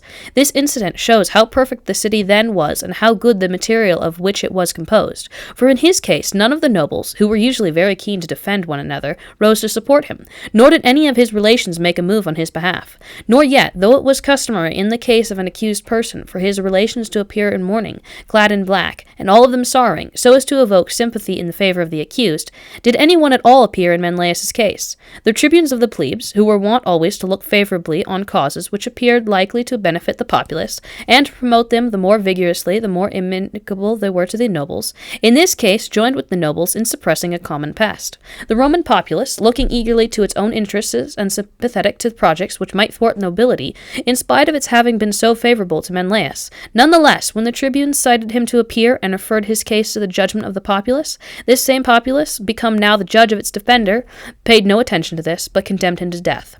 Hence, I do not think that there is an example in the history we are considering, capable of showing more clearly than this how sound were all the institutions of that republic, in view of the fact that not a soul in the city was disposed to defend a citizen who was replete with a virtue of every kind, and alike in public and in private had done very many things worthy of condemnation. For with all of them love of country weighed more than any other consideration, and they looked upon the present dangers for which he was responsible as of much greater importance than his former merits, with the result that they choose he should die in order that they might remain free. Such, says Titus Livy, was the fate of a man who would have been illustrious if he had not been born in a free city. There are two things here which should be borne in mind. One is that, in order to obtain glory, a man must use different methods in a city that is corrupt from what he would use in one which political life is still vigorous. The other, which is almost the same as the first, is that in the way they behave, and especially where deeds of moment are concerned, men should take account of the time times and act accordingly. Those who, owing to bad judgment or to their natural inclinations, are out of touch with the times, are in most cases unfortunate in their life and unsuccessful in their undertakings. But it is otherwise with those who are in the accord with the times. From the words of the historian cited above, it may without hesitation be inferred that, had Menelaus been born in the days of Marius or Sulla, when the materia was corrupt, and it would have been possible to impress on it the form to which his ambition looked, he would have met with the same success that had attended the actions of Marius and Sulla and others who, after them, aspired to tyranny. And in the same way, had Sulla and Marius lived in the time of Menelaus, they would have been crushed at the very outset of their careers. For a man can easily, by his behavior and his evil devices, begin to corrupt the populace in a city, but it is impossible for him to live long enough to corrupt it to such an extent that he himself shall reap the fruits. And even if it were possible for him to live long enough to do this, it would still be impossible for him to succeed. For men are so impatient in the way they carry on that they cannot restrain their passions for very long. Consequently, they make mistakes in handling their affairs, especially when they are too eager, with the result that, either through impatience or through mistakes, they are likely to take premature action and to meet with disaster. If anyone then wants to seize supreme power in a republic and to impose on it a bad form of government, it is essential that he should find there material which has in course of time become disordered, and that this disorder shall have been introduced little by little, and in one generation after another. And this, as we have remarked in a previous discourse, must of necessity come about unless that republic be given fresh life by the example of good men, or by fresh legislation be brought back to what it was at the start.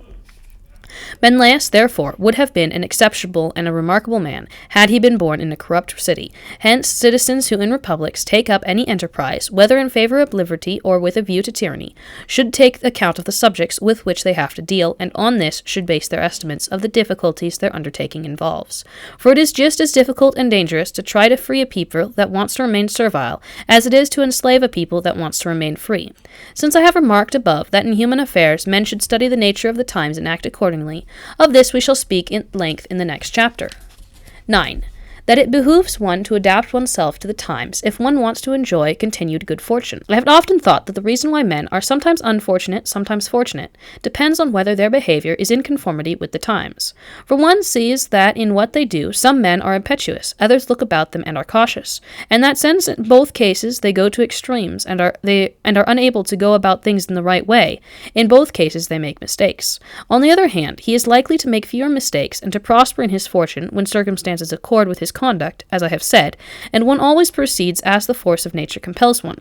Everyone knows how Fabius Maximus, when in command of the army, proceeded circumspectly and with a caution far removed from the impetuosity and boldness characteristic of the Roman, and by good luck this sort of thing just fitted the circumstances. For Hannibal had arrived in Italy, a young man flushed with success, and had twice routed the Roman people, so that this republic had lost almost all its best troops and was alarmed. Hence it could not have been more fortunate than to have had a general who by his slowness and his caution held the enemy at bay.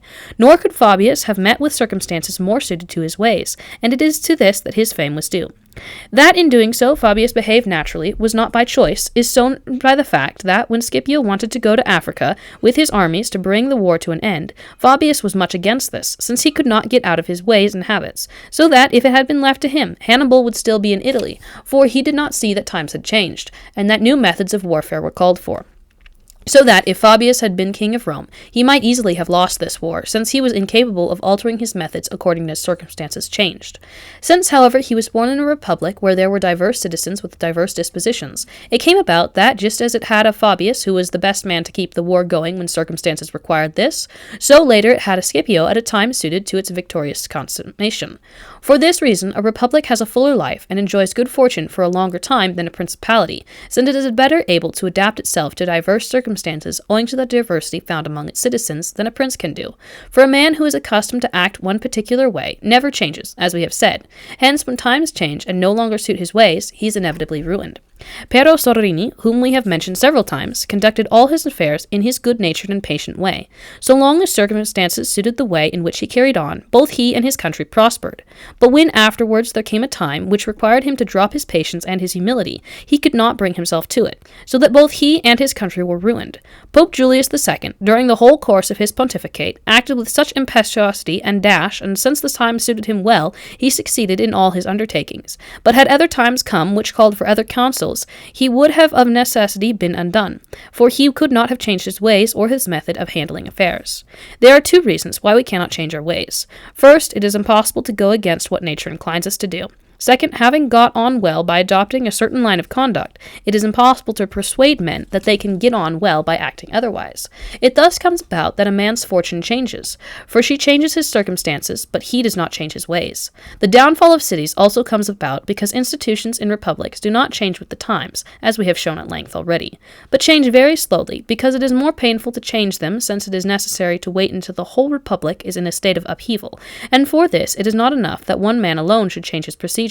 Since we have mentioned Fabius Maximus, who held Hannibal at bay, it seems to me appropriate in the next chapter to discuss whether a general who is determined at all costs to force the enemy to fight can be prevented by the enemy from doing this. Discourses 10 through 15. Sundry remarks on strategy, tactics, new devices, and discipline. 10. That a general cannot avoid an engagement if the enemy is determined to force him to it at all costs. Gaius Sulpicius, the dictator, when waging war with the Gauls, was unwilling to try his fortune in an engagement with an enemy whose position, time, and an awkward situation was steadily making worse.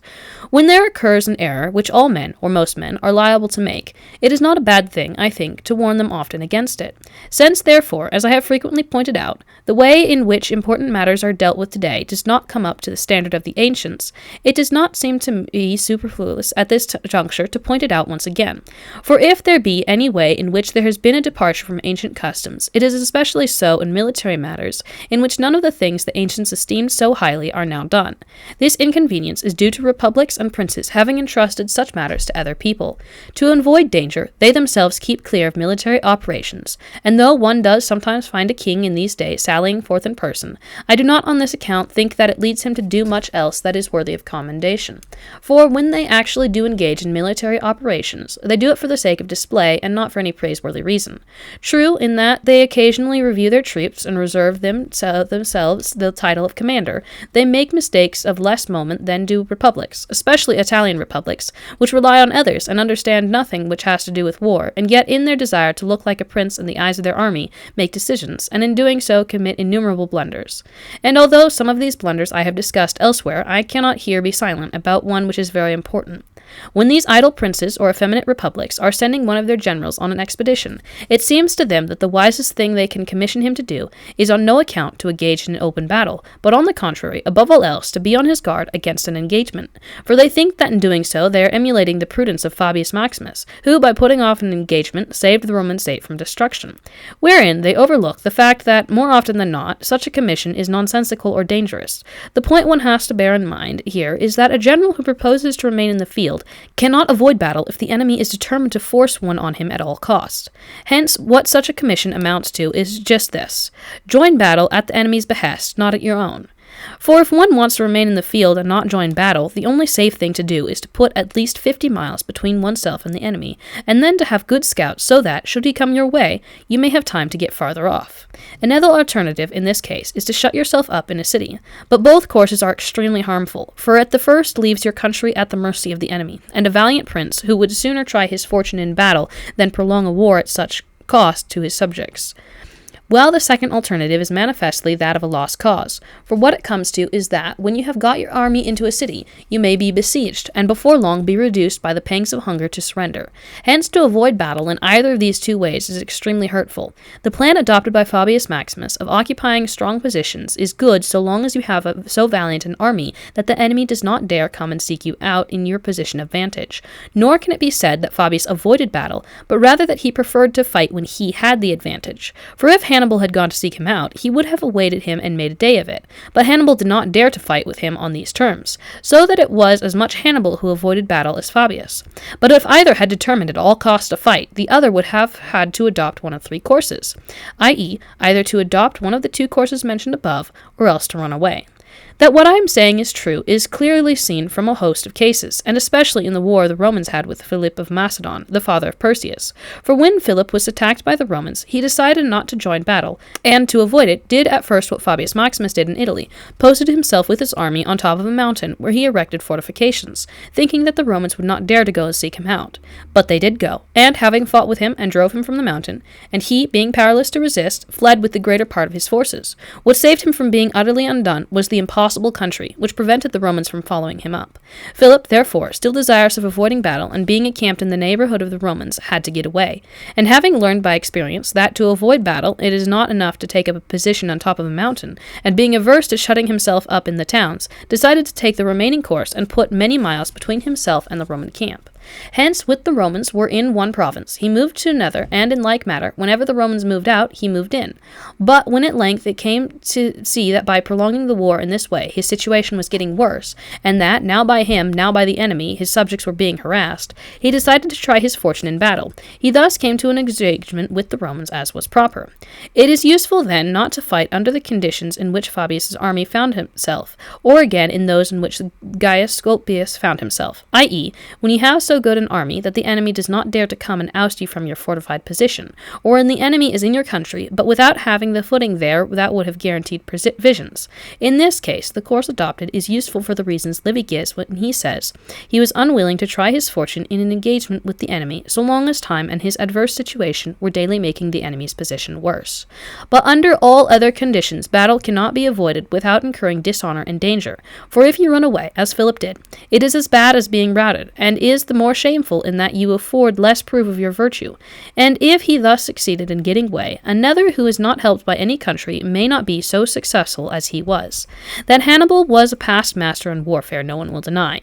Hence, when he was up against Scipio in Africa, if he had seen any advantage in prolonging the war, he would have done so, and, peradventure, being a good general and having a good army, he might have done as Fabius did in Italy. But as he did not do it, it must be supposed that strong grounds impelled him to act thus. For a commander who has an army massed together and sees that for lack of funds or of allies he cannot keep it long in the field, is quite mad if he does not put his fortune to the test before his army has to be disbanded, because if he waits he is surely lost, but if he tries he may succeed.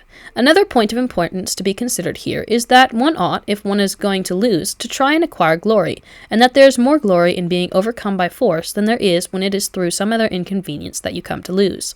Hannibal must have been constrained by these necessities. On the other hand, should Hannibal have put off giving battle, and Scipio had not enough courage to go and attack him in his strong positions, Scipio would have been none the worse for this, since he had already beaten Syphax and acquired so many towns in Africa that his position there was as safe and as comfortable as if he were in Italy. This was not the case with Hannibal when he was up against Fabius, nor with the Gauls when they were up against Sulpicius. Still less, again, is it possible for him to avoid battle who with his army is attacking a foreign country, for if he wants to get into the enemy's country, it behooves him, when the enemy shows fight, to give battle, and if he takes up his position before a town, he is so much the more obliged to give battle. This happened in our times in the case of Charles, Duke of Burgundy, who, when encamped before Morat, a Swiss town, was attacked and routed by the Swiss, and in the case of a French army, which was besieging Novara, was in like manner routed by the Swiss. 11. That he who has to deal with several foes, even though he be weaker than they are, can actually win, provided he can sustain their first attack. The power of the tribunes of the plebes in the city of Rome was considerable, which was necessary, since otherwise they could not have checked the ambition of the nobility, as we have frequently pointed out, and the nobility would in that case have corrupted the republic long before they did. Nevertheless, because inherent in everything is its own peculiar malady, as has been said elsewhere, and this gives rise to fresh misfortunes, it is necessary to provide against them by fresh enactments. Hence, when the tribunes grew arrogant in the use of their authority, and became a menace alike to the nobility and to the whole of Rome, there would have arisen an inconvenience harmful to Roman liberty if Appius Claudius had not shown how the ambition of the tribunes might be counteracted. This consisted in looking among them for someone who was either timorous or corruptible or devoted to the common good, and who could thus be induced to oppose the will of the rest when they were proposing to do something contrary to the will of the Senate. This remedy acted in no small measure as a restraint on the excessive authority of the tribunes, as was often service to Rome. This leads me to consider how it sometimes happened that when many powers are united against a single power, though in combination they are much more powerful than it is, yet more is always to be expected from the single power, though less strong, than from the many, even though they are very strong. For apart from the many advantages when a single power has over the many, and they are countless, there is always this: it will be able by using a little industry to break up the many, and to make what was a strong body weak. I shall not adduce examples from ancient history, for they would be many, but shall content myself with modern examples which have happened in our own times. In 1483, all Italy formed a confederation against the Venetians, who, since they had lost everything and their army could no longer hold its own in the field, suborned Signor Ludovico, who was ruling in Milan, and by means of this managed to obtain terms by which they not only recovered their lost lands, but obtained part of the state of Ferrara. Thus, though they were losing the war, when peace came, they were better off than before. A few years ago, the whole world formed a confederation against France. Yet, before the war came to an end, Spain had fallen out with the confederation and made peace on its own account, with the result that the remaining confederates, shortly afterwards, also had to come to terms with France. The conclusion to be drawn from this was obvious. If the many make war on the one will come out of its best provided her virtue be such that she can sustain the first attack and wait her opportunity by procrastinating.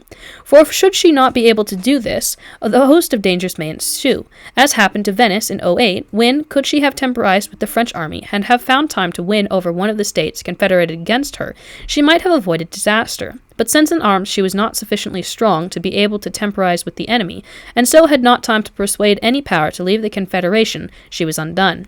Yet one finds that the Pope, once he had recovered his lost territory, became her ally, and so did Spain, and either of these two princes would have been very glad to help her to save Lombardy as to prevent the French becoming too powerful in Italy, had they been able to do so.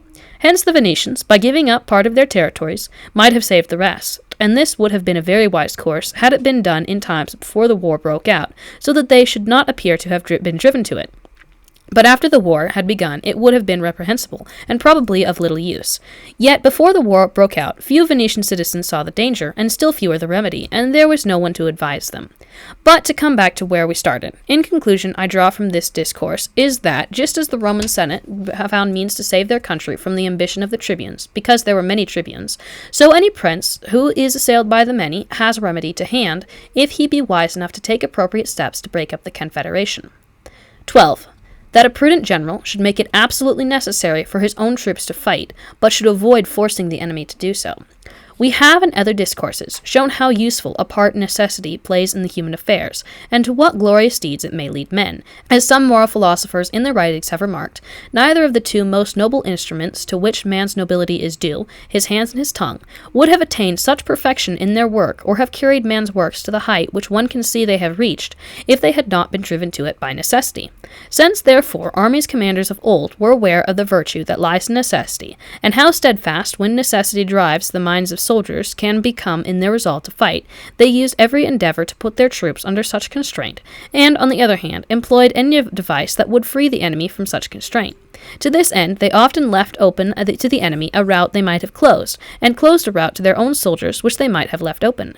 If, then, anyone wants a city to be obstinately defended, or an army in the field to fight obstinately, he should first and foremost seek to instill this necessity into the minds of those who have to do the fighting. It follows that a prudent general, who has to go and lay siege to a city, should base his estimate of how easy or how difficult it is going to be to take it on the knowledge and consideration of the extent to which necessity will constrain the inhabitants to defend it, and if he find the necessity constraining them to defend it considerable, should account the siege difficult, but if otherwise, should account it easy. It is for this reason that towns which have rebelled are more difficult to acquire than they are to acquire in the first instance, for in the first instance they have no cause to expect punishment for having given offense, and so surrender easily. But since they are aware, when in revolt, of having given offense, and in consequence fear punishment, they become difficult to take. Again, obstinacy of this kind is also aroused by the natural hatred which neighboring princes and neighboring republics have for one another, which in turn is occasioned by the ambition which moves states to dominate one another, and by their jealousy, especially if they are republics, as was the case in Tuscany, and this rivalry and competition have made it difficult, and will continue to make it difficult for one to seize the other. If, therefore, one considers carefully what neighbors the city of Florence has, and what neighbors the city of Venice has, it is not so extraordinary as many make out that Florence should have spent more on wars and have acquired less than Venice, since it is all due to the towns in the neighborhood of Venice not being so obstinate in defending themselves as are those in the neighborhood of Florence. This comes about because the cities abutting on Venetian territory are accustomed to living under a prince, and are not free cities, and cities accustomed to subjugation are usually not so particular about changing masters. On the contrary, they are often glad to do so. Hence, though Venice's neighbors are more powerful than those of Florence, yet on account of its having found the towns less obstinate, Venice has been able to subdue them more quickly than has Florence, which is surrounded entirely by free cities. But to return to the main topic of this discourse, when a general is attacking a town, he should endeavor with all his diligence to relieve its defenders of the necessity we have been discussing, and so of their obstinacy, by promising them pardon if they are afraid of punishment, and if they fear for their liberty, by explaining that no attack is being made on the common good, but only on a few ambitious citizens. This has often facilitated the attack on and the taking of towns, and though such false colors are easily seen through, especially by men of prudence, the populace is nonetheless often deceived, for, in its eagerness for a speedy peace, it shuts its eyes to any trap which may underlie generous promises. Innumerable cities have by this means been reduced to servile states. It was so with Florence, for instance, quite recently, and it happened to Crassus and his army, for though he realized the emptiness of the Parthian provinces, made merely to deprive his troops of the need to defend themselves, this did not enable him to sustain their steadfastness, blinded as they were by the offers of peace which the enemy had made, a point one sees clearly if one reads his life. In this connection, I might mention that when the Samnites, in contravention of their treaty and owing to the ambition of the few, raided and pillaged the lands of Rome's allies, and then sent ambassadors to Rome to sue for peace, offering to restore what they had taken and to hand over those responsible for the disturbances and for the booty taken, their offer was turned down by the Romans. On their returning to Samnium without hope of an agreement, Claudius Pontius, then in command of the Samnite army, in one of his remarkable speeches, pointed out that the Romans had anyhow wanted war, and that, though on their part they were anxious for peace, necessity constrained them to go to war. He then used these words: "War is justified, if necessity forces one to it, and to arm is a duty, if in arms lies one's hope." And upon this necessity he based the hope of victory for his troops. That I may not have to return later to this topic, it will be best for me to mention the more noteworthy instances in Rome's case. There was that of Gaius Menelaus, who led his army against the Ventes, and, when a section of the Ventian army broke through his stockades, hurried with a detachment to defend them, and to prevent the Ventes escaping, put a guard on all the exits from the camp. Hence, finding themselves shut in, the Ventes began to fight so furiously that they killed Menelaus, and would have got the better of all the rest of the Romans, if one of the tribunes had not had the sense to let them out. Thus we see that, so long as necessity constrained the Ventes to fight, they fought with great ferocity, but when they saw the way was open, thought more of getting away than of fighting. The armies of the Volsci and the Quae had crossed the Roman frontiers. Against them the consuls were sent. In the course of the battle, the Volscian army, commanded by Vettius Maecius, found itself at one moment shut up between its stockades, which the Romans had taken, and the other Roman army. Seeing that he must needs die or use his sword to fight for his life, Vettius Maecius said to his soldiers, "Follow me. There is neither wall nor rampart in the way, but just armed forces to oppose armed forces. In valor we are equal, but in necessity, which is the last weapon and the best of all, you have the advantage." Thus Livy calls necessity the last and best of all weapons. Camillus, the most prudent of all Roman generals, having already got into the city of Veii with his army, in order to facilitate the taking of it, and to deprive the enemy of a last necessity to defend it, gave orders within the hearing of those Ventes to the effect that no one should touch those who were without arms. The result was that they threw down their arms, and the city was taken almost without bloodshed. This device was afterwards adopted by many generals. 13. Which is it best to trust, a good general with a weak army, or a good army with a weak general? Coriolanus, being banished from Rome, went to the Volsci, where, having got together an army wherewith to avenge himself on his fellow citizens, he set out for Rome, but turned back rather out of devotion to his mother than to the Roman forces. Commenting on this incident, Livy remarks that from it we may learn that the Roman Republic grew more through the virtue of her generals than through that of her soldiers. For, in view of the fact that the Volsci had thus far always been beaten, they could have won on this occasion only because Coriolanus was their general. But though Livy advances this opinion, many passages in his history show that soldiers without a general have given remarkable proof of their virtue, and that they have been better disciplined and more determined after the death of their consuls than before they got killed. It happens thus with the army that the Romans had in Spain under Scipios, for when both these generals had been killed, its virtue was such that not only did it successfully defend itself, but it beat the enemy and thus saved its province for the Republic. Hence, all things considered, there are so many cases in which the virtue of soldiers alone has won the day, and many others in which the virtue of generals has had the same effect, so that one can say that each has need of the other. In this connection, it will be well to consider first which is more to be feared, a good army badly generaled, or a good general who has poor troops. If we follow here the opinion of Caesar, neither one nor the other is worth much, for when he went to Spain against the Afrianus and the Patrius, who had a first-class army, he showed how little esteem he had for them by remarking that he was going to fight an army without a general, thereby indicating the weakness of the generals. On the other hand, when he went to Thessaly to fight Pompey, he said, "I am going to meet a general without an army." We can now turn to the further question, whether it is easier for a good general to make a good army, or for a good army to make a good general. I submit that on this point there can be no dispute, for it is easier for many, if good, to select or make a good man of someone than it is for one good man to do it for many. Lucullus, when he was sent against Mithridates, who was wholly without experience of warfare, yet the army, which was good and had excellent officers, soon made him a good general. Again, the Romans, who were short of men, armed a number of slaves and handed them over to Sempronius Gracchus to train, and in a short time he made of them a good army. Pelopidas and Epaminondas, as I have remarked elsewhere, when they had delivered Thebes, their fatherland, from servitude to the Spartans, in a short time made such excellent soldiers of the Theban peasants that they could not only stand up against the Spartan militia, but beat it. The arguments are evenly balanced, because if one is good, it can make the other like it.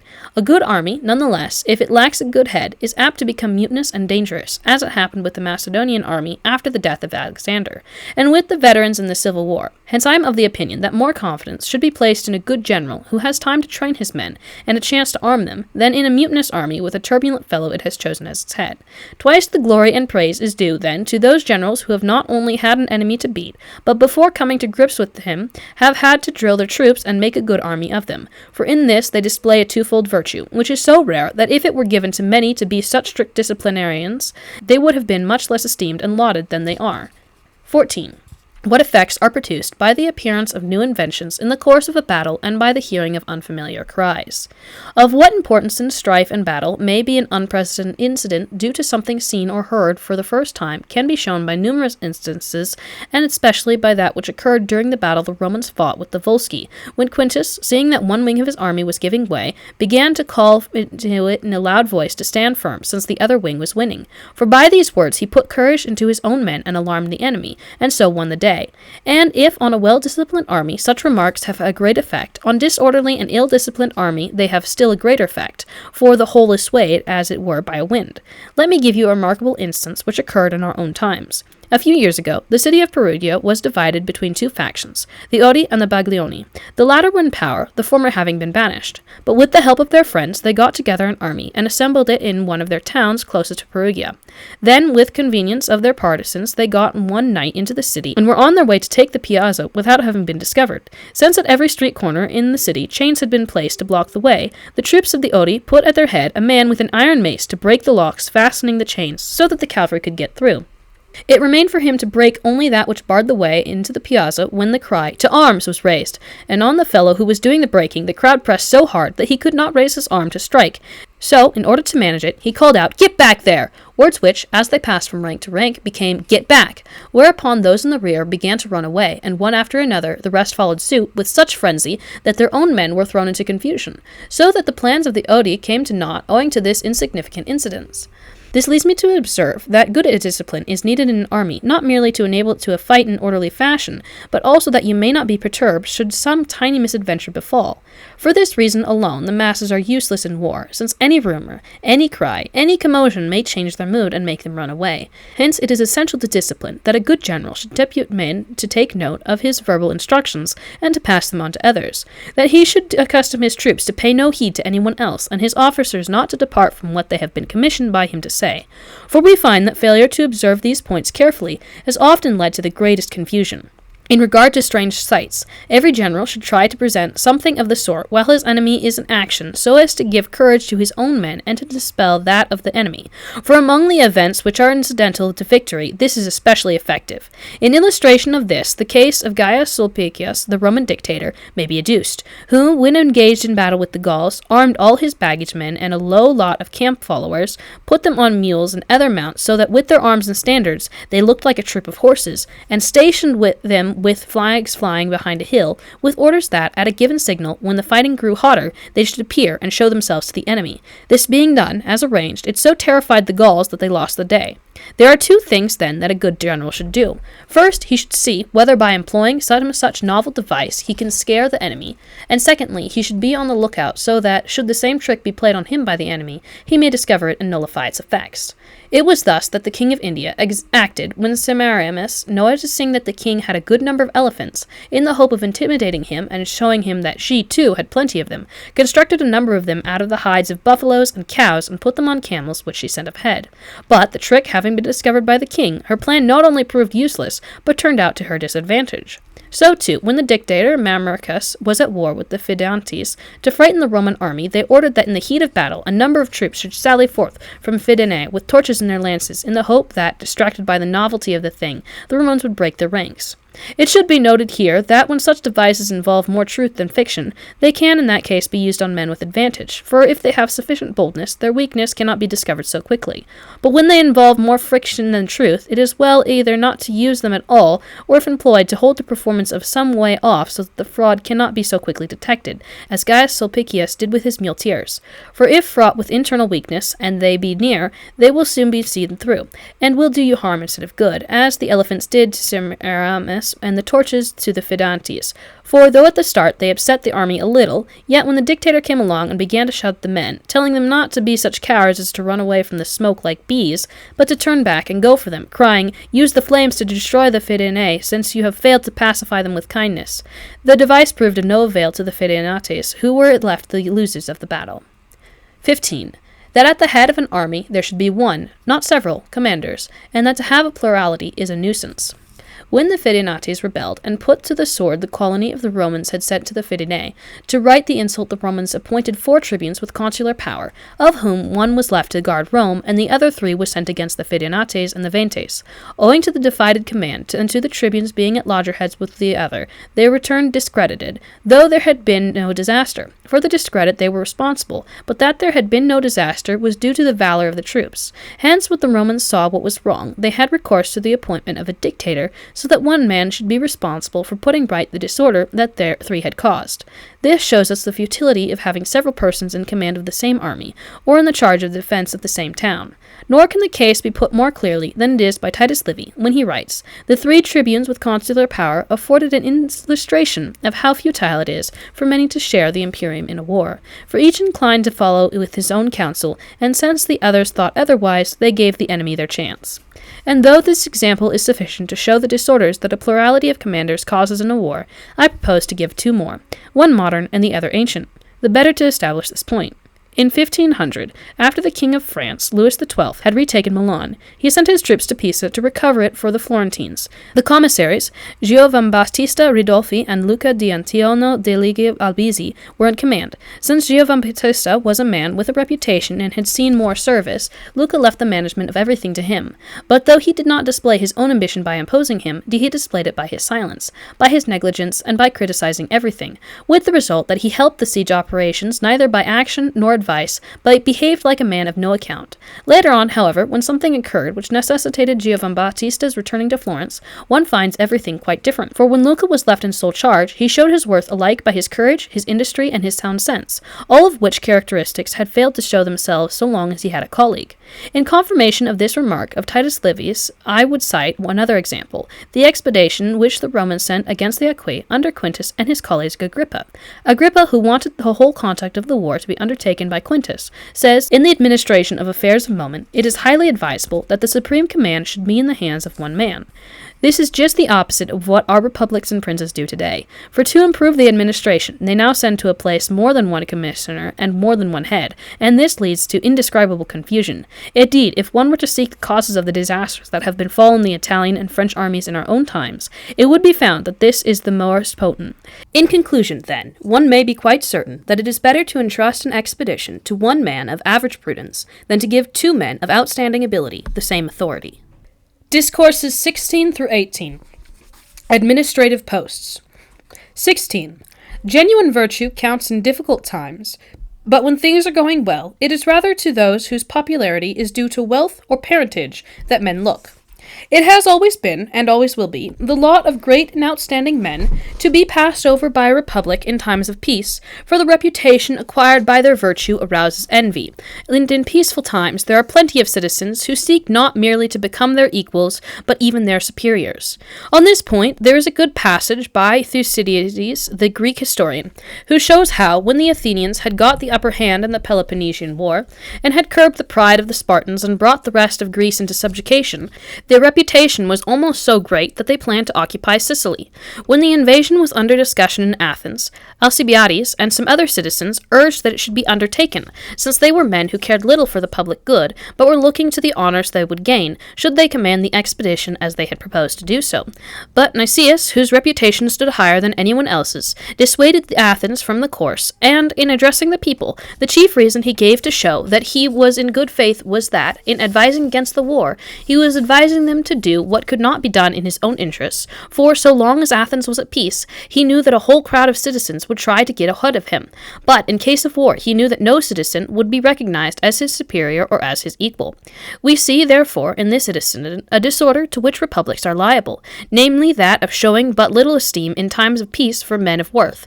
This arouses their indignation on two accounts. First, they are themselves deprived of their position. Secondly, they find unworthy men who lack their competence, being made their associates and superiors. This disorder has brought about the ruin of many republics, for citizens who see that their merits are not appreciated, and this is because the times are untroubled and without danger, set about causing trouble and stirring up wars, prejudicial to the republic.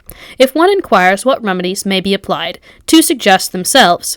First, to keep the citizens poor, so that by wealth without worth they may be able to corrupt neither themselves nor other people. Secondly, to be so prepared that it may be possible at any time to go to war, in which case there will always be a demand for citizens of repute, since there was in times of Rome in its early days. For since Rome always had armies in the field, there was always room for men of virtue, nor could an office be taken from a man who deserved it and given to one who did not. For though actually this was sometimes done by mistake or in order to test them, there soon followed such disorder and danger that there was a speedy return to the right road. But other republics, which are not organized as Rome was, and which go to war only when necessity forces them to it, are unable to protect themselves against these inconveniences. On the contrary, they are ever likely to occur therein, and will always give rise to disorder should a citizen who has been passed over but is efficient have some standing in the city and some adherents. And if the city of Rome for a time remained immune, to her also, as we have pointed out elsewhere, when she had vanquished Carthage and Antiochus and no longer feared war, it seemed permissible to entrust her armies to anyone she pleased on account not so much of virtue as of other qualities, which appealed to the people. For we find that Paulus Aemilius was more than once refused the consulate, nor was he made consul until the Macedonian War began, when it was granted to him unanimously, since the situation was thought to be dangerous. There were many wars in which this, our city of Florence, was engaged after 1494, and in them the Florentine citizens all showed up badly, till the city chanced upon someone who was taught at how an army should be commanded. This was Antonio Giacomini. As long as the city was engaged in dangerous war, all the other citizens dropped the ambitions, and in the election of a commissioner and head of the army, Antonio had no competitor. But when they were engaged in a war about the issue of which there was no doubt, and there were plenty of honors and offices to be had, there were so many candidates that, when 3 commissioners had to be chosen for the campaign against Pisa, Antonio was passed over. And though it is impossible to estimate precisely how much harm the public suffered through its having failed to appoint Antonio, yet it can quite easily be conjectured. For, as the Pisans no longer had the means to defend themselves, nor to obtain food, if Antonio had been in command, they would soon have been in such straits that they would have had to surrender to the Florentines unconditionally. But as the siege was being conducted by commanders who did not know how to tighten it up and to apply pressure, they were so long about the business that the Florentines had to purchase what they could have attained by force. Antonio must have been so disgusted at this as to have needed great patience and goodness not to have sought revenge as he might have done, to the ruin of the city or to the injury of some particular citizen. Against this a republic should be on its guard, as we shall show in the next chapter. 17. That to a person to whom offense has been given, no administrative post of importance should subsequently be assigned. A republic should take good care not to give any administrative posts of importance to anyone to whom some notable wrong has been done. Claudius Nero left the army with which he was confronting Hannibal, and went with a part of it to the march to look for the other consul so that they might engage Hasdrubal before he could join Hannibal. On a previous occasion he had found himself in Spain, facing Hasdrubal, whom he had so penned up with his army that he must needs either fight at a disadvantage or perish of hunger. Hasdrubal, however, had cleverly deceived him by making proposals of peace, and had then slipped away, thus depriving Claudius of the chance of defeating him. When this came to be known in Rome, it brought on him the grave reproaches alike of the Senate and of the people, and he was spoken of disparagingly throughout the city, to his discredit and to his disgust. So when later on he became a consul and was sent to fight Hannibal, he took the other course described above, which was so exceedingly dangerous a thing to do that it caused in Rome grave doubts and great anxiety, till the news of the routing of Hasdrubal at length arrived. When asked afterwards why he adopted so dangerous a course, whereby without any grave necessity he had come near to risking the freedom of Rome, Claudius replied that he had done so because he thought that, if he succeeded, he would regain the glory he lost in Spain, and that, if he did not succeed, but the course he had adopted led to disaster, he would feel that he had avenged himself on a city whose citizens had treated him so ungratefully and so unwisely. If the passions aroused by such offences could have so great an effect on a Roman citizen at a time when Rome was as yet free from corruption, one can well imagine how great an effect injuries are likely to have on a citizen of some other city which is not constituted as Rome then was. Moreover, since no sure remedy can be described for such disorders to which republics are liable, it follows that it is impossible to constitute a republic that shall last forever, since there are 1,000 unpredictable ways in which its downfall may be brought about. 18. Nothing becomes a general more than to anticipate the enemy's plans. Epaminondas, the Theban, used to say that nothing is more essential or more useful to a general than to discover what the enemy has decided and is planning to do. And since it is difficult to discover this, the more praiseworthy does he become who conjectures it aright. Nor is the difficulty confined to understanding the enemy's plans. It is sometimes difficult also to understand his actions, and this not only when they are remote, but when they are done here and now in the neighborhood. For it has often happened that, when a battle has gone on into the night, the winner thinks that he has lost, and the loser thinks that he has won. This kind of mistake has made people adopt courses which did not contribute to the safety of those adopting him, as happened to Brutus and Cassius, who through a mistake of this kind lost the war. For as Brutus had been victorious on his own flank, Cassius, who had lost, thought that the whole army must have been routed, a mistake which led him to despair of its safety, so that he killed himself. In our time, in the battle in which Francis, King of France, fought with the Swiss at Santa Cecilia in Lombardy, that the portion of the Swiss army which had remained attacked thought they had won when night came, for they knew nothing of those who had been routed and killed. In consequence of this mistake, they did not save themselves, but remained to fight again in the morning, to their very great disadvantage. Their mistake also caused the Papal and Spanish army to make a mistake, and on account of it almost to get wiped out. For on receiving false news of the victory, they crossed the Po, and had they advanced too far, would have been taken prisoners by the victorious French. Such mistakes as these occurred in the camps of the Romans and of the Aequi. For instance, when the consul Sempronius led an army out to meet the enemy and engaged them in battle, the fight lasted till the evening, with varying fortune on either side. And when night came on, both had lost half their men, so that neither of them returned to their camps, but instead withdrew to the neighboring hills, where they thought they would be more secure. The Roman army was divided in two parts, of which one went with the consul, and the other with one, Tempanius, a centurion, to whose valor it was due that the Roman army had not been entirely routed during the battle. When morning came, the Roman consul, who was without further news of the enemy, retired towards Rome. The army of the Aequi withdrew in like manner, for each of them thought the enemy had won, and in consequence each retired without troubling about the booty that had been left in their camps. It so happened, however, that Tempanius, who was also retiring with the rest of the Roman army, heard from a certain wounded Aequi that their generals had departed and had abandoned their camp. So, on receipt of the news, he went to the Roman camp and salvaged it, then sacked that of the Aequi and returned to Rome victorious. This victory, as we see, depended simply upon which came first to hear of the enemy's panic. It should be noted, therefore, that it may often happen that two armies confronting one another have each been thrown into disorder, and are pressed by the same necessity, in which case that army will come out victorious which first hears of the necessity in which the other is placed. I shall now give of this an example which concerns ourselves and occurred recently. In 1498, when the Florentines had a large army enveloping Pisa and were pressing that city hard, the Venetians, who had undertaken to protect Pisa, since they did not see any other way of saving it, decided to create a diversion by sending another expedition to attack the Florentine dominions. So, with a powerful army, they entered the Val di Lamona, took the town of Marreadi, and laid siege to the citadel of Castiglione, which stands on a hill above it. When the Florentines got to know of this, they decided to send help to Marradi, but not to weaken the forces they had before Pisa, so they made new levies of infantry and enrolled fresh troops of cavalry, and sent them there under the command of Jacopo IV di Appiano, Lord of Piombino, and Count Rinuccio da Marchiano. When, therefore, these troops reached the hill above Marradi, the enemy raised the siege of Castiglione and withdrew to the town. After the two armies had been facing one another for several days, both of them began to suffer considerably from lack of provisions and other necessities, and neither of them them daring to attack the other, nor aware of the other's difficulties, each of them decided one fine evening to raise their camps the following morning and to retire, the Venetians on Bergsahella and Faenza, the Florentines on Casaglia and the Muglio. When the morning came and each of the camps had begun to send away its baggage, it so happened that a woman came out of the town of Maradi and approached the Florentine camp, for on account of her age and poverty she felt safe and was anxious to see some of her relations who were in that camp.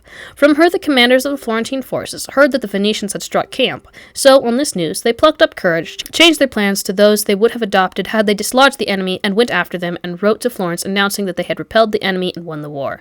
This victory was due solely to their having been the first to hear of the enemy's departure, and had this knowledge come first to the other side, they would have done against our men precisely the same thing. Discourses 19 through 23. Administrative methods. The rival claims of severity and good fellowship. 19. Whether in controlling the masses, considerateness is more necessary than punishment. Though the Roman Republic was distraught owing to the hostility between the nobles and the plebes, nonetheless, when war came, it commissioned Quintus and Appius Claudius to lead the armies forth. Appius, who was a brutal and harsh commander, was so badly obeyed by his troops that he had to quit his province as though he had been defeated. Quintus, who was of a kindly and humane disposition, was obeyed by his troops and returned victorious. It would seem better, therefore, in controlling a large number of men, to be humane rather than arrogant, compassionate rather than cruel. Cornelius Tacitus, however, and many others writers agree with him, arrives at the opposite conclusion, which he expresses in these words: in ruling the masses, punishment is of more avail than considerateness. With a view to reconciling these two opinions, I would point out that either the men you have to rule are in ordinary circumstances your associates, or they have always been your subjects. When they are your associates, you cannot in your dealings with them use penalties, nor yet that severity which Cornelius advocates. Wherefore, since in Rome the plebes had an equal share in the government with the nobility, neither could, on account of becoming the ruler for the time being, treat the other brutally and harshly. Very often, too, one sees that Roman generals succeed better when they made their armies love them and treated them with consideration than did those who made themselves excessively feared, unless such behavior was accompanied by outstanding virtue, as was the case in Menelaus Torquatus. On the other hand, in governing one's subjects, which is what Cornelius has in mind, lest they should become insolent and trample on you should you be too easily with them, it is better to rely on punishment rather than on considerateness. But this also should be used with moderation, so as to avoid cause for hatred, for no ruler benefits by making himself odious. To avoid this, he should leave his subjects' property alone, for except as a cover for pillage, no prince is keen on shedding blood unless he be driven to it, and need for this seldom arises. But in connection with pillage, bloodshed is always happening, nor is either the occasion or the desire to shed it ever lacking, as in another treaty discussing this topic has been shown at length. More praise is due, then, to Quintius than to Appius, and Cornelius' view, under the conditions he supposes, but not in those observed in the case of Appius, deserves approbation. And while we are on the topic of punishment and considerateness, it will not be irrelevant, I think, to cite a case in which an act of common decency availed more with the falci than did the use of arms. 20. A single act of common humanity made a great impression on the falci than did all the forces of Rome. When Camillus and his army lay before the Faliscan city, which he was besieging, a schoolmaster, who taught the most noble youths in the city, thinking to ingratiate himself with Camillus and the Roman people, went with his pupils outside the town ostensibly to give them exercise, led them to where Camillus was encamped, and offered to hand them over, saying that, if they were used as a lever, the town would place itself in his hands. Camillus not only rejected the offer, but had the teacher stripped, his hands tied behind his back, and to each of the boys gave a rod with which to beat him often and hard on his way back to town. When the citizens saw this, they were so pleased with the humanity and integrity of Camillus that they no longer wanted to go on with the defense, but decided to hand over the town. This authentic incident affords us an excellent example of how a humane and kindly act sometimes makes a greater impression than an act of ferocity or violence, and how districts and cities into which neither arms nor the accoutrements of war nor any other kind of human force would have been able to obtain entry. It has been possible to enter by displaying common humanity and kindness, continence, or generosity. Of this, there are in history many other examples besides the above. One sees, for instance, how Roman forces failed to drive Pyrrhus from the city, which he quitted, nonetheless, owing to the generosity of Fabricius, who told him of an offer which he had been made by the Romans to one of his servants, to poison him. One sees, too, how Scipio Africanus did not gain so much renown in Spain for taking New Carthage as he did by the continence he showed in sending back to her husband his young and beautiful wife, inviolate. The repute he gained by this action made the whole of Spain his friend. We see again how keen peoples are on their great men doing this kind of thing, and how much it is praised by writers, both by the biographers of princes and by those who have laid down rules for their behavior. Xenophon, for instance, is at considerable pains to show what great honors, what great victories, and how much good repute Cyrus gained by his humanity and his affability, and how entirely free he was from pride, cruelty, licentiousness, and other vices by which the lives of men are marred. Since, however, Hannibal gained great fame and great victories by the opposite method, it is fitting that in the next chapter I should inquire how this came about. 21. How it comes about that Hannibal, whose procedure differed radically from Scipio's, yet produced the same effect in Italy did as Scipio's did in Spain. Some people, I fancy, would be astonished were they to notice how certain generals, in spite of their having adopted a contrary line of conduct, produced the same effect as those who behaved in the way we have just described. Hence it would seem that the causes of victory did not rest on the grounds alleged, but on the contrary, that such methods bring you neither great strength nor better luck, since glory and reputation can be gained by the opposite methods. Let me keep to the two men mentioned above, and try to make my meaning more clear. Scipio, we find, entered Spain, and by his humane and kindly conduct at once made that country his friend, and won the respect and admiration of his people. We find, on the other hand, that Hannibal entered Italy, and by totally different methods, i.e. by cruelty, violence, rapine, and every sort of perfidy, produced there the same effect as Scipio had produced in Spain. For all the Italian cities revolted to him, and all its peoples became his followers. If one asks how this came about, there would appear to be several reasons. First, men are fond of novelty, so much so that those who are prosperous desire it as much as those who are poor, for, as has been said before, and rightly, in prosperity men get fed up, and in adversity cast down. Now this desire for novelty throws open the door to anyone in the neighborhood who puts himself at the head of a new movement. If he be a foreigner, men run after him, and if he be a local man, they crowd around him, boost him, and push him forward, with the result that, whatever line he takes, he succeeds in making great headway in this locality. Besides which, men are moved in the main by two things, either by love or by fear. Hence it comes about that a person in authority may be either one who makes himself loved or one who makes himself feared.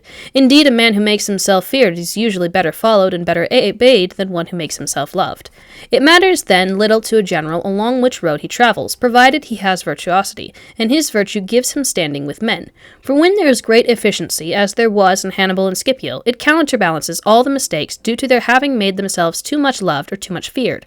For from both of these two lines of conduct there may arise serious inconveniences, likely to bring about the downfall of a ruler, because he who is too anxious to gain affection, should there be any little departure from the straight path, may become despised, while the other, who is too anxious to be feared, should there be any excess in his behavior, may become odious, and to keep precisely on the middle path cannot be done, for it is alien to our nature. Hence it is necessary that any excess in action should be compensated by exceeding efficiency, as they were in Hannibal and Scipio.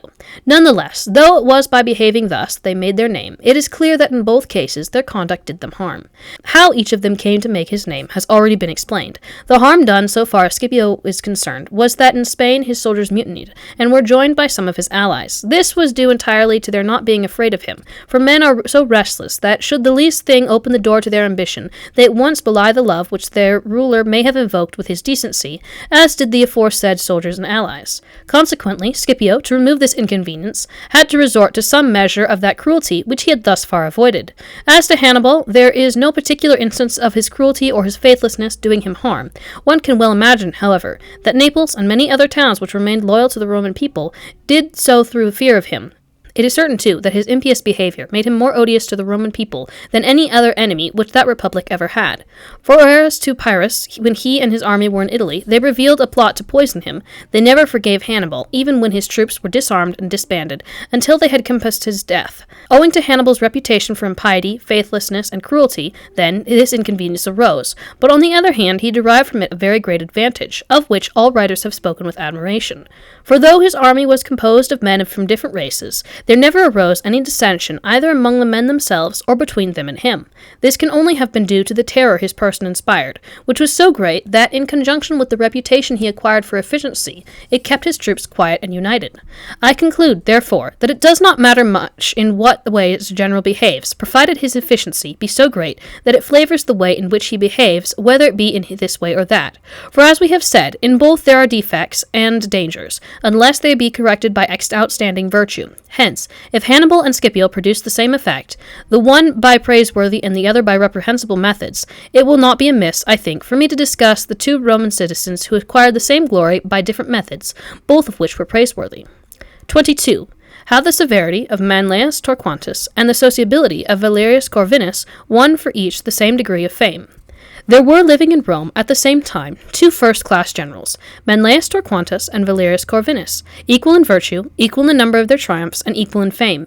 In dealing with the enemy, the virtue they each displayed in the conquests they made was also on par, but in the way they handled their army and in their treatment of the troops they behaved very differently.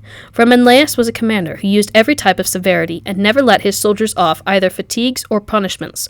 Valerius, on the other hand, treated them with the utmost consideration in every way, and in his bearing was familiar and homely. Consequently, one finds one of them killing his own son in order to secure the obedience of the troops, and the other harming nobody. Nonetheless, from their diverse methods, they reaped the same fruit, alike in conquest with the enemy and in the honor they brought both to the republic and to themselves. For no soldier ever shirked battle, or mutinied, or failed to comply with the wishes of either of them, though so peremptory were Manlius's commands that all orders which exceeded the bounds of moderation came to be called Manlian orders. Hence we must first inquire how it came about that Manlius was constrained to behave with such rigidity. Secondly, what enabled Valerius to behave with such consideration.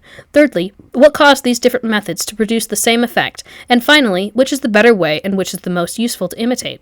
If anyone considers carefully the character of Manlius from the time when Titus Livy first mentions him, he will realize that he was a very brave man, devoted to his father and to his country, and very respectful towards his superiors. This is shown in his killing of that Gaul by his defense of his father against the tribune, and from what he said to the council before he went to fight the Gaul, namely, "Without an order from you, I will never fight against any enemy, even though I am sure of victory." When, therefore, a man of this kind obtains the rank of commander, he expects to find everybody else like himself, and the boldness which characterizes him makes him order bold actions, and what he orders he expects to be carried out in precisely the way he prescribes. It is indeed a very sound rule that, when harsh commands are given, one should be harsh in seeing them carried out, otherwise you will find yourself let down. It should also be noted that, if one wants to be obeyed, one should know how to command, and that one can know how to command only if one has compared one's own character with the character of those who have to obey, and gives orders only when one sees that they harmonize, and when they clash, abstains. It has been said by a wise man that if one is to hold a state by violent means, the force employed should be proportionate to the resistance offered. So long as this proportion obtains, it is to be expected that the violence will last, but should the violated be stronger than the violator, it is probable that the violence will some day cease. But to return to our discourse, I maintain that if bold things are to be ordered, one must be a bold man, and that, given a man has the strength and that he issues bold orders, then he cannot be soft in seeing that his orders are obeyed. Whereas a man who has not this strength of character should be careful not to give such out-of-the-way orders, but in giving orders can afford to act in accordance with his common humanity, because ordinary punishments are not ascribed to the ruler, but to the laws and institutions.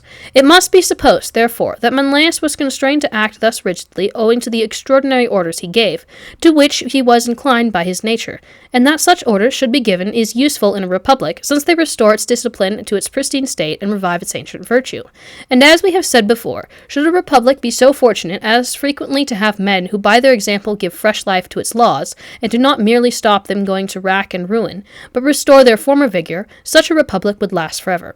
Such a one was Manlius, for by the harshness of his commands he obtained military discipline in Rome, whereunto he was constrained first by his nature, then by his desire to see those orders carried out, which his natural appetite had prompted him to issue.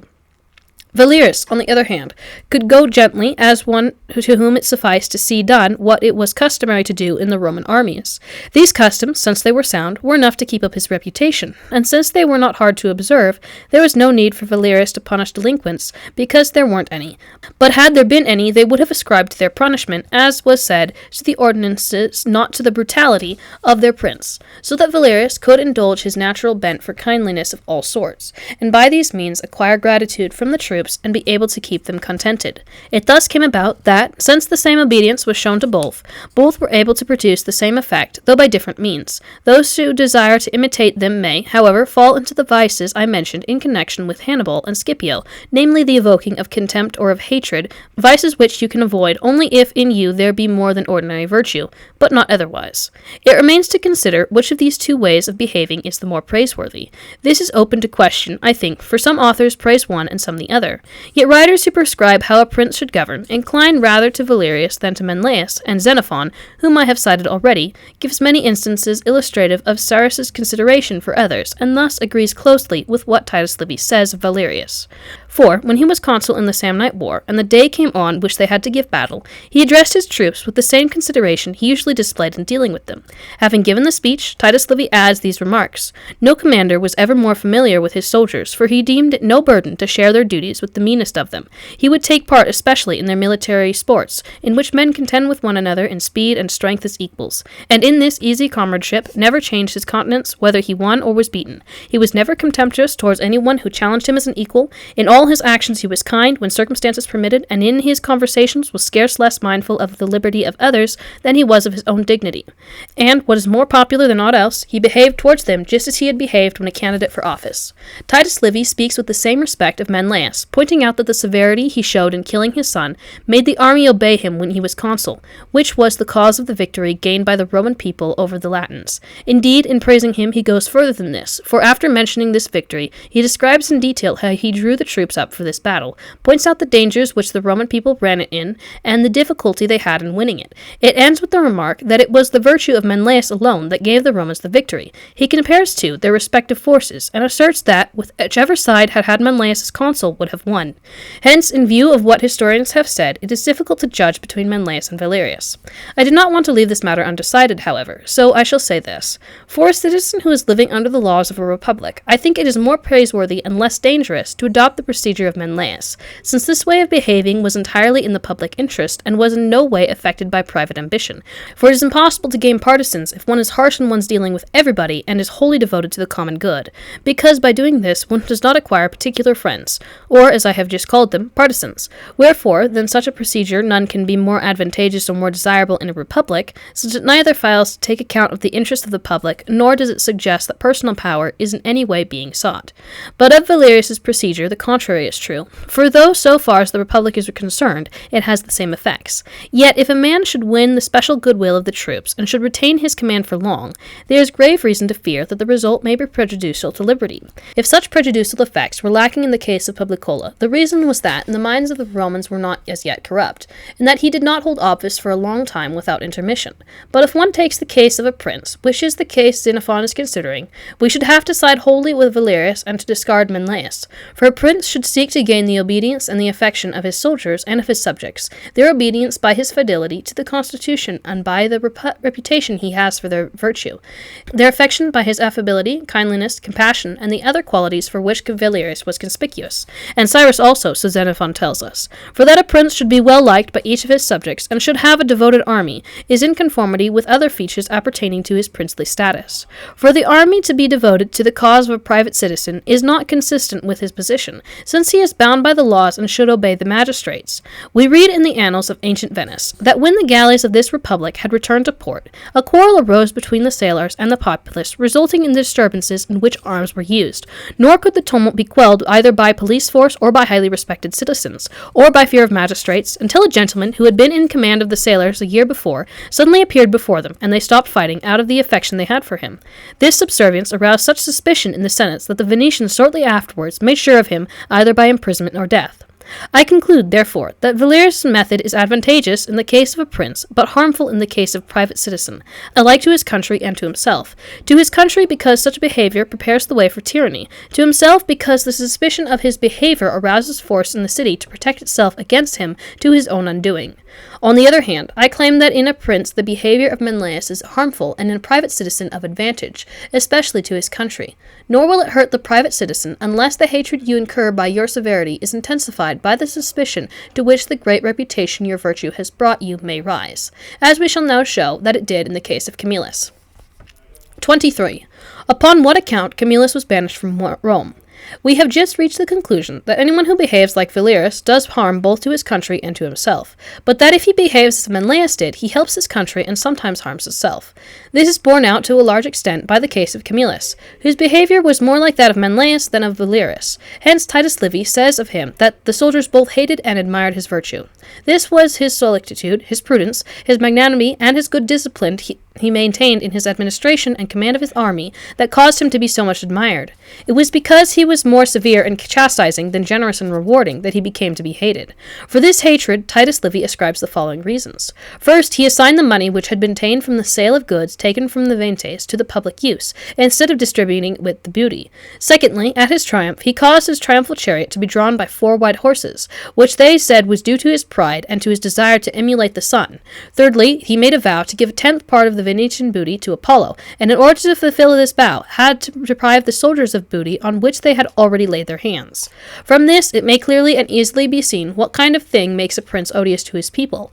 Of such things, the chief is to deprive them of what they value. This matter of considerable importance, because when a man is deprived of something which possesses intrinsic value, he never forgets it. And since you are reminded of it every time you in any way need it, and since such need is of daily occurrence, you are reminded of it every day. The other thing is to be proud and puffed up in your bearing, than which nothing is more odious to the populace, especially when that populace is free, and even should this pride and ostentation cause them no inconvenience, they none the less hate him who displays it. Hence the ruler should avoid this as he would a rock, for to draw hatred down on your head without deriving thence any profit is an extremely rash and in no wise a prudent policy. Discourses 24 through 30. Internal security. 24. The prolonging of military commands made Rome a servile state. A careful study of the procedure of the Roman Republic will show that 2 causes contributed to the dissolution of that republic. The first were the disputes which arose concerning the agrarian law. The second was the prolonging of military commands. Had their consequences been recognized from the beginning, and due remedies applied, freedom would have lasted longer in Rome, and life there would have been perhaps more tranquil. And although there is no record of any tumults having arisen in Rome owing to the prolonging of a military command, it is clear in the fact that great harm was done to the city by the authority its citizens acquired in this way. Had other citizens whose periods of office was extended been as wide as good as Lucius Quintus, this inconvenience would not have arisen. His goodness was exemplary, for when, by agreement between the plebes and the Senate, the plebes prolonged the tribute's commissions for a year in the hope of thus strengthening their resistance to the ambition of the nobles, the Senate, out of jealousy of the plebes, not wanting to be outdone, wished to prolong the consulate of Lucius Quintus, but he would have none of it, for bad examples ought to be ignored, he said, not strengthened by the addition of another even worse example. So he desired them to make new consuls. Had such goodness and prudence characterized all Rome's citizens, they could not have allowed this custom of prolonging public offices to be introduced, nor from these would they have passed on prolonging of military commands, which in due course led to the downfall of the Republic. The first to have his military command prolonged was Publius Philo. He was besieging the city of Palæopolis when his consulate came to an end. Since it seemed to the Senate that he was on the point of winning a victory, they did not appoint a successor, but made him proconsul. He was thus the first proconsul, though in doing this the Senate was looking to the public interest. It was this that eventually made Rome a servile state. For the further the Romans went afield with their armies, the more necessary did this prolonging of their command seem to be, and the more use they made of it, from which there resulted 2 inconveniences. First, but a small number of men acquired experience as military commanders, and in consequence but a few acquired a reputation for it.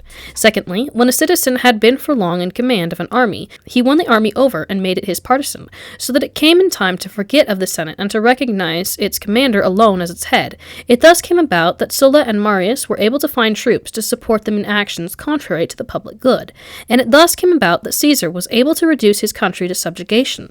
Had the Romans not prolonged offices and military commands, they would not have attained such great power in so short a time, and had they been slower in making conquests, they would also have been slower to arrive at servitude. 25. Concerning the poverty of Cincinnatus and of many other Roman citizens.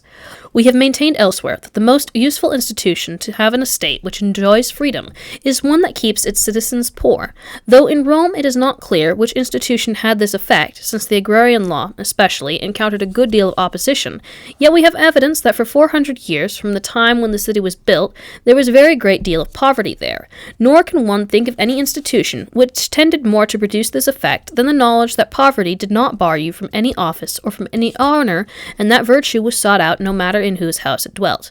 In this way of life made riches less desirable.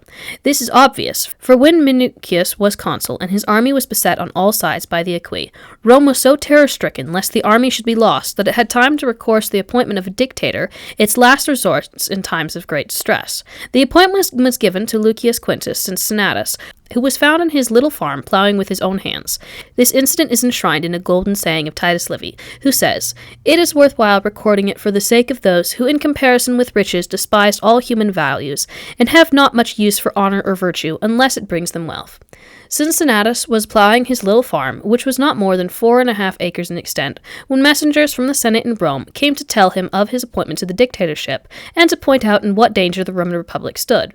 Whereupon he put on his toga, came to Rome, got together an army, and went to the rescue of Minucius. Having defeated and despoiled the enemy, he was unwilling that an army which had let itself be surrounded should share in the spoils. For he said, "I do not propose that you should share in the booty taken from those who almost made booty of you." He then deprived Minucius of the consulship, made him legate, and said to him, "You will keep this rank till you have learnt how to be a consul." He had also made the Lucius Tarquinius his master of horse, though he was so poor that he fought on foot. Honor then was paid into poverty in Rome, for a man as wise and valiant as Cincinnatus thought 4.5 acres of land sufficient to live on.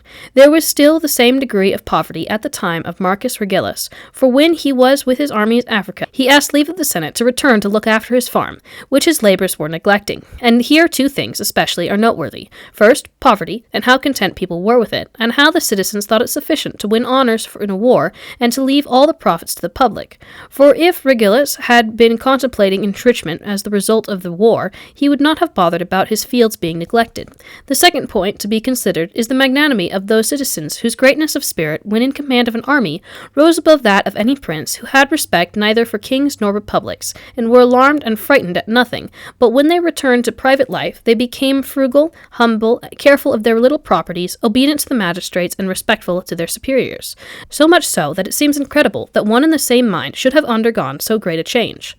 This poverty lasted to the days of Paulus Aemilius, which were the last happy days this republic enjoyed, days wherein a citizen would by his triumph bring riches to Rome, yet himself remain a poor man. And in such high esteem was poverty still held in Paulus's day, that when he wanted to do honor to those who had done well in the war, he gave his son-in-law a silver cup, which was the first piece of silver that had ever been in his house. I might indeed discourse at length on the advantages of poverty over riches, and how poverty brings honors to cities, provinces, and religious institutions, whereas the other things has ruined them, if it had not already been done so often by others. 26. How women have often brought about the downfall of states. A riot was caused in the city of Ardea owing to a quarrel between the patricians and the plebes about a marriage. A rich woman was anxious to get married, and a plebeian and a noble both asked for her hand. She had no father, and whereas her guardians wanted her to marry the plebeian, her mother preferred the noble. This caused such a disturbance that the people took up arms, the nobles in support of the noble and the plebes in support of the plebeian. The plebes were beaten, left Ardea, and sent to the Volsci for help. The nobles appealed to Rome. The Volsci were the first in the field, reached Ardea, and laid siege to the city. The Romans then came along, hemmed the Volsci in between the city and their own army, with the result that, straitened by famine, they were forced to surrender at discretion. The Romans then entered the city, killed the promoters of the disturbance, and restored order. There are several points to be noticed here. First, we see how women have been the cause of many troubles, have done great harm to those who governed in cities, and have caused in them many divisions. In like manner, we read in Livia's history that the outrage done to Lucretia deprived the Tarquins of their rule, and that done to Virginia deprived the Decemviri of their power. Among the primary causes of the downfall of tyrants, Aristotle puts the injuries they do on account of women, whether by rape, violation, or the breaking up of marriages. But this we have discussed at length in the chapter dealing with conspiracies. I say here, then, that absolute princes and rulers of republics should not treat such matters of small moment, but should bear in mind the disorders that such events may occasion, and look to the matter in good time, so that the remedy applied may not be accompanied by damage done to, or revolts against, their state or their republic, as happened to the people of Ardea, who allowed the quarrel between their citizens to grow and to split them into factions, and then, to unite them again, had to appeal to foreigners for assistance, which is an excellent prelude to slavery. Let us turn now to the other point to be noted, which is how in a city unity can be restored. Of this I shall speak in the next chapter. 27. How unity may be restored to a divided city, and how mistaken are those who hold that to retain possession of cities, one must needs keep them divided. From the example set by the Roman consuls, who reconciled the people of Ardea, we may learn how to deal with a divided city. The only way to cure it is to kill all the ringleaders responsible for the disturbances. For there are but 3 ways of dealing with them, either to kill them as the consuls did, or to expel them from the city, or to force them to make peace with one another and to undertake not to attack one another. Of these 3 methods, the last is the most hurtful, the least reliable, and the most futile. For where there has been considerable bloodshed or other such like outrages, it is impossible that a forced peace should last where people are meeting one another every day, and it is difficult to prevent them attacking one another, since in their daily intercourse fresh occasions for quarreling are liable to arise. Of this, no better example can be given than what happened in the city of Pistonia. 15 years ago that city was divided, as it still is, into the Paciatici and the Cancelleri. But in those days they were armed, whereas today they have given this up. Between them there had been many disputes, which led to bloodshed, the destruction of houses, the plundering of property, and other hostile acts of all kinds.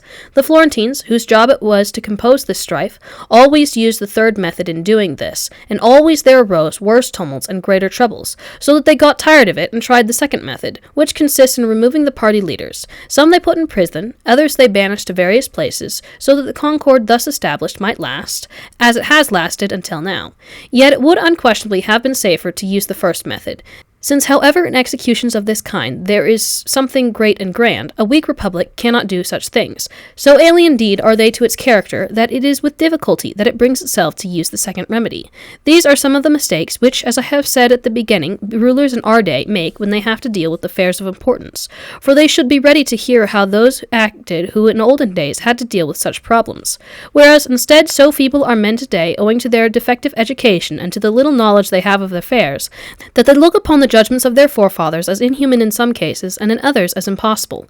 Yet the modern views they held to are quite unsound. For instance, that advocated a while ago by wise folk in our city, who said that Pistonia should be held by means of factions, and Pisa by means of fortresses. They fail to see how futile such means are in both cases. I shall say nothing here about fortresses, because I have elsewhere discussed them at length.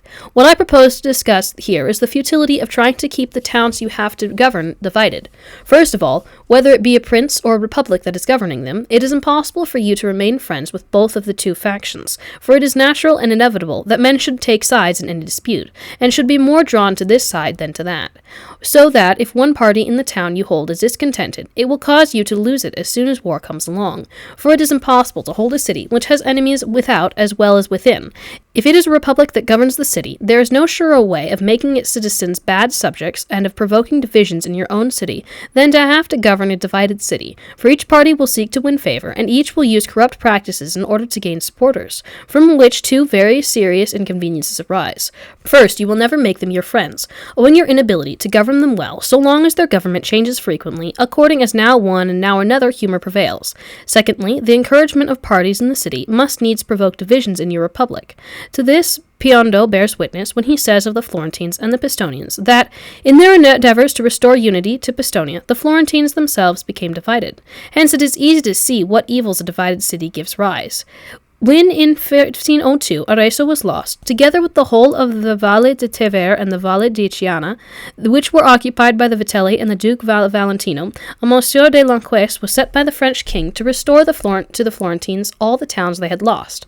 Since in every city which Lanques visited, he found men who said they belonged to Marzocco's party, he strongly criticized these divisions. If in France, he said, a man were to claim to belong to the king's party, he would be punished, for such a statement would imply that in that town there were people hostile to the king, whereas it was the king's wish that all the towns should support him, and should be united, not split into parties. All such behavior and such distorted views are due to the weakness of the overlords, who, because they cannot hold their dominions by force and by virtue, have recourse to such devices, which in quiet times may occasionally be of use, but which, when adversity comes and the times are troubled, show how fallacious they are. 28. That a strict watch should be kept on the doings of citizens, since under the cover of good works there often arises the beginnings of tyranny. When the city of Rome was suffering from famine, and the public resources had come to an end, a certain Spurius Malleus, a very rich man in those days, took it into his head to lay in a private supply of corn, and to dole it out to the plebes to acquire gratitude. He thereby gained such favor with the crowd that the Senate, foreseeing the inconvenience to which this liberality of his might give rise, in order to put a stop to it before he should acquire more power, appointed forthwith a dictator and put Malleus to death. Our attention is thus drawn to the fact that actions which appear to be done from a sense of duty cannot be reasonably found fault with, may lead to victimization and prove very dangerous to a republic unless they are corrected in good time. Let me further elaborate this point. I agree that a republic cannot survive nor be governed at all well unless in it there are citizens of good repute. On the other hand, the reputation citizens acquire in a republic may bring about a tyranny, and to provide against this, it is essential to exercise control in such ways that the reputation of a citizen shall be helpful, not harmful, to the city and to its liberties. Hence the means whereby a reputation is obtained must be inquired to. Such means are of two kinds in point of fact, public or private. The means taken are public when a person, by the soundness of his advice and the even greater efficiency of his performance, benefits the public and so acquires reputation. To acquire such reputation should be open to citizens, and rewards should be offered both to those who advise and to those who act, so that they may thus acquire honor and satisfaction. And provided reputations gained by such means be honest and above board, they should never be dangerous to the state. But when acquired in the other ways mentioned, i.e. by private means, they are very dangerous and extremely harmful. The private way consists in conferring benefits on this or that individual, such as lending him money, marrying off his daughters for him, protecting him for the magistrates, and doing other favors of a personal nature, which causes men to become partisans and encourage those who are thus favored to become corrupters of public morals and lawbreakers. A well-ordered republic, therefore, should, as we have said, make it open to anyone to gain favor by his services to the public, but should prevent him from gaining it by his services to private individuals. And this is what we find Rome did, for she rewarded those who labored well in the public cause by giving them triumphs and all other honors she was wont to bestow on her citizens, while she condemned those who under various pretexts sought by private means to acquire greatness, and ordered them to be prosecuted. And should this not suffice owing to the populace being dazzled by a kind of spurious goodness, she appointed a dictator who by using royal prerogative should constrain them to return to the fold they had deserted, as she did to punish spurious Malleus. For should anything of this kind be left unpunished, it is liable to ruin a republic, since to restore it to normal life it is difficult after such an example has been set. 29. That the fault of peoples are due to princes. Princes ought not to complain of any fault committed by the peoples whom they govern, because such faults are due either to their negligence or to their being themselves sullied by similar defects. Those who talk about the peoples of our day being given up to robbery and similar vices will find that they are all due to the fact that those who ruled them behaved in like manner. The Romagna, before Pope Alexander VI got rid of the lords who ruled it, exemplified the very worst types of behavior, for it was apparent to everyone that every least occasion was followed by killings and wholesale rapine. It was the wickedness of the princes that gave rise to this, not the wicked nature of man, as people said. For the princes who were poor, yet desired to live like rich men, of necessity had frequent recourse to robberies of one kind or another. One of the dishonorable means they adopted was to make laws forbidding this action or that. They were then the first to provide occasion for the non-observance of these laws, but never punished the delinquents until they saw that a considerable number were involved in the same predicament. Then they had recourse to punishment, not out of zeal for the laws they had made, but out of cupidity, that they might collect the fines imposed. This gave rise to numerous inconveniences, of which the worst was that it impoverished the people without amending them, and that those who were impoverished sought to get the better of their weaker brethren. It was in this way that there arose all the evils mentioned above, and it was the prince who was responsible for them. That this is so, Titus Livy shows in the account he gives the Roman legates, who took the gifts of booty from Veii to the temple of Apollo. They were captured by corsairs of Lipari and Sicily, whither they were taken. When Timotheus, their leader, heard what the gifts were for, whither they were going, and who had sent them,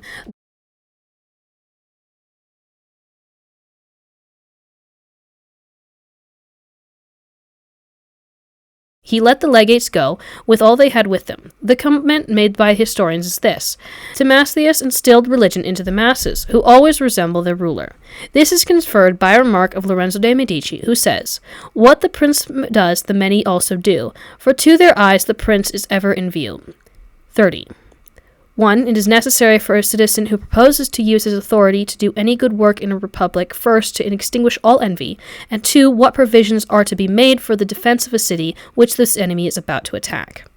When the Roman Senate heard that all Tuscany had made a new levy for the invasion and destruction of Rome, and that the Latins and the Hernici, who had hitherto been allies of the Roman people, had come to terms with the Volsci, Rome's perpetual enemies, it was of opinion that the war would be a hazardous affair.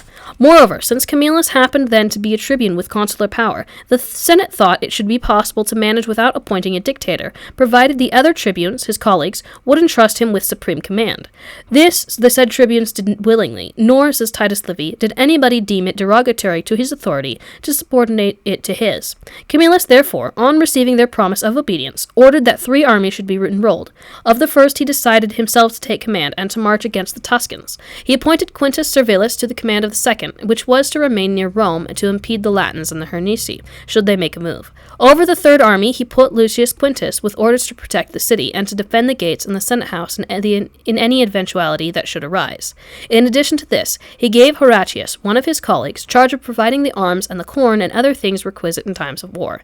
Yet another of his colleagues, Cornelius, he appointed president of the Senate, and of the public council to advise it on the actions which had to be taken and carried out day by day. Thus the tribunes in those days, with a view to the safety of their country, were prepared both to command and to obey. We see in this incident what a good and wise man may do, how much good he may occasion, and what great advantages he can bring to his country when, thanks to his goodness and his virtue, he has got rid of envy, which is so often the cause why men cannot do good, since it prevents them from acquiring that authority which they must needs have if they are to deal with important matters. Envy may be got rid of in 2 ways, either by some serious misfortune, difficult to deal with, in which everybody sees disaster ahead, and so, dropping any ambition, hastens to obey one whose virtue promises him freedom.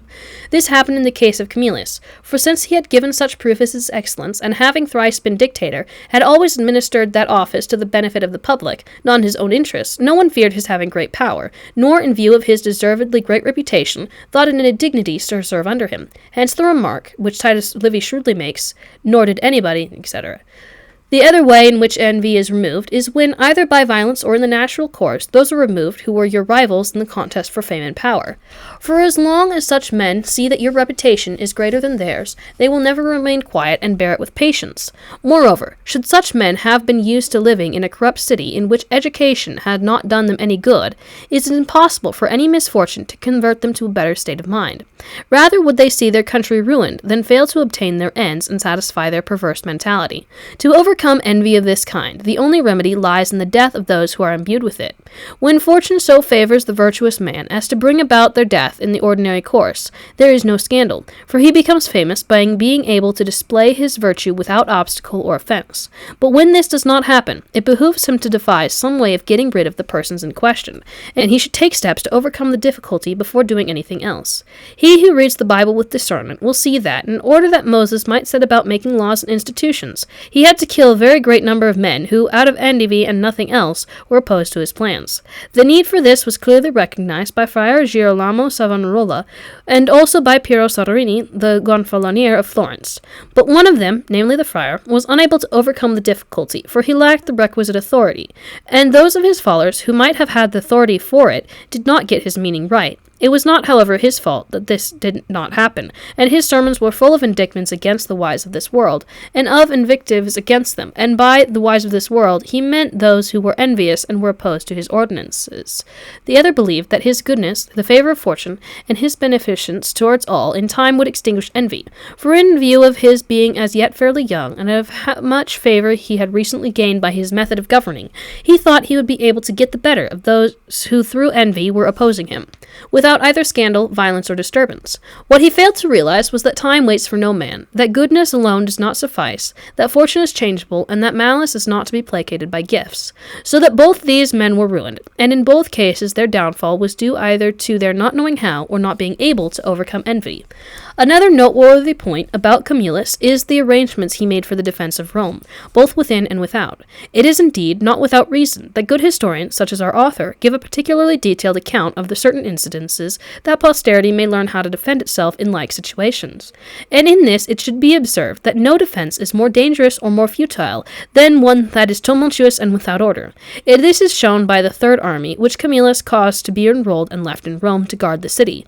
For many might have thought, and still may think, that his action here was superfluous, since the people were in any case armed and were warlike. Hence it would seem that there was no need of further enrollment, but that it would have sufficed to hand out the arms when the need arose. But Camillus thought otherwise, and so will anyone else who is as wise as he is, for the masses ought never to be allowed to take up arms except under definite instruction and conditions.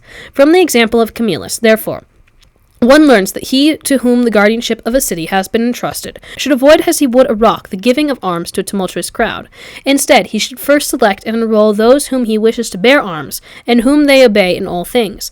And those whom he has not enrolled he should order to stay at home and look after their houses. He who orders things in this way can easily defend a city that is attacked, but he who acts otherwise and declines to emulate Camillus will not be able to defend it. Discourses 31 through 35. Equanimity, insurrection, confidence, electioneering, and the tendering of advice. 31. Strong republics and outstanding men retain their equanimity and their dignity under all circumstances. Among the other splendid things which our historian makes Camillus say and do in order to show how an outstanding man should behave, he puts into Camillus's mouth these words: "The dictatorship did not elate me, nor did exile depress me.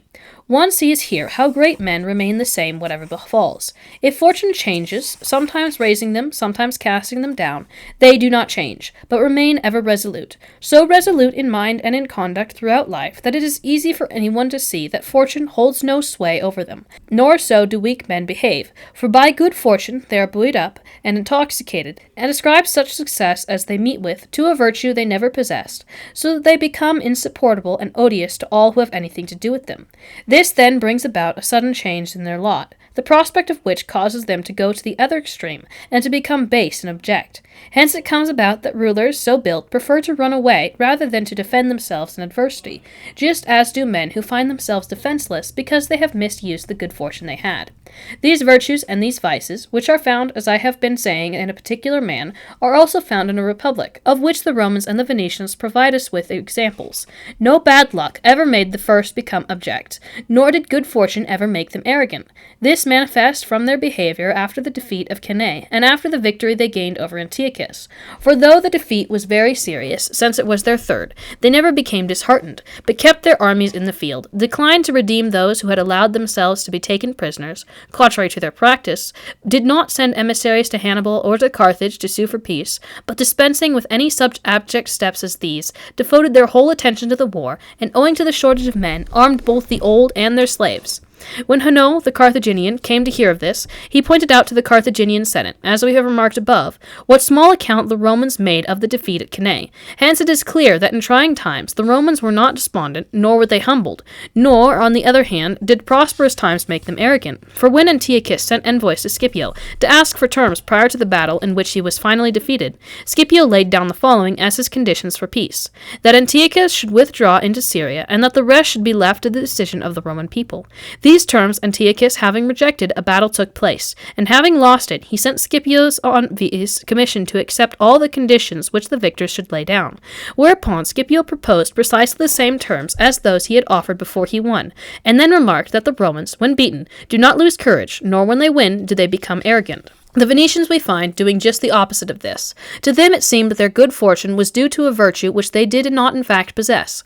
Moreover, so arrogant did they become that they called the King of France a son of St. Mark, showed no respect for the church, and had their eye by no means on Italy alone, but had already made up their minds to set up a monarchy similar to that of Rome. Then, when good luck deserted them, and a partial defeat was inflicted on them at Vaila by the King of France, they lost the whole of their dominions, not merely through rebellions, but a goodly portion of them they gave to the Pope and to the King of Spain, out of sheer dejection and despondency of mind. So dispirited indeed were they that they sent ambassadors to the emperor, offering to become his tributaries, and wrote groveling and abject letters to the Pope to stir up his compassion.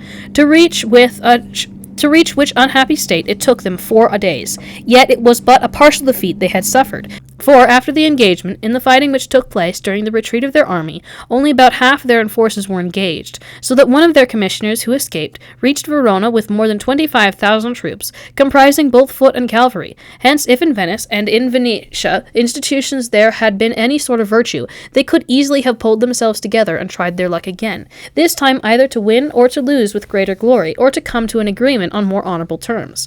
But the pusillanimity which arose from their institutions being ill adapted for war, made them lose at one stroke alike their dominions and their courage.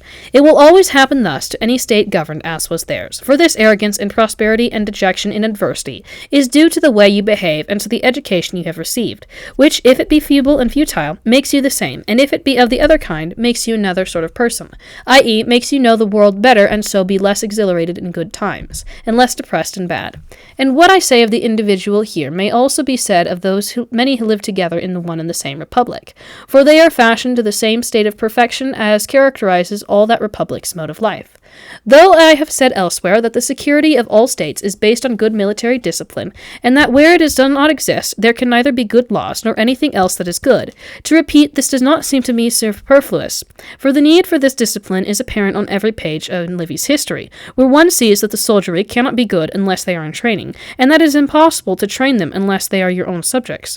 For since no soldiery is always at war, nor yet can it be, it is important to train it in times of peace. But this training is impossible on account of the cost, except in the case of your own subjects. When Camillus led forth an army to fight the Tuscans, as we have said above, and his soldiers saw how large was the army of the enemy, they were terrified, and for so inferior did they feel themselves to be, that it looked to them as if they could not possibly withstand their attack. When it came to the ears of Camillus that the men in camp were so ill disposed to fight, he appeared among them, and going about the camp, talking to this group of soldiers and that, drove the notion out of their heads. Finally, without issuing any further orders to those in camp, he merely said, "Let each man do what he has been taught to do, or else has been accustomed to do." If we consider carefully this plan of action, and the words used to encourage the men to go and fight the enemy, it is clear that neither could such words have been used, nor the army have been induced to do any such thing, unless that army had already been trained and drilled both in peacetime and in war. For on soldiers who have not learned how to do anything, nor a general can rely, confident that anything they may do will be well done.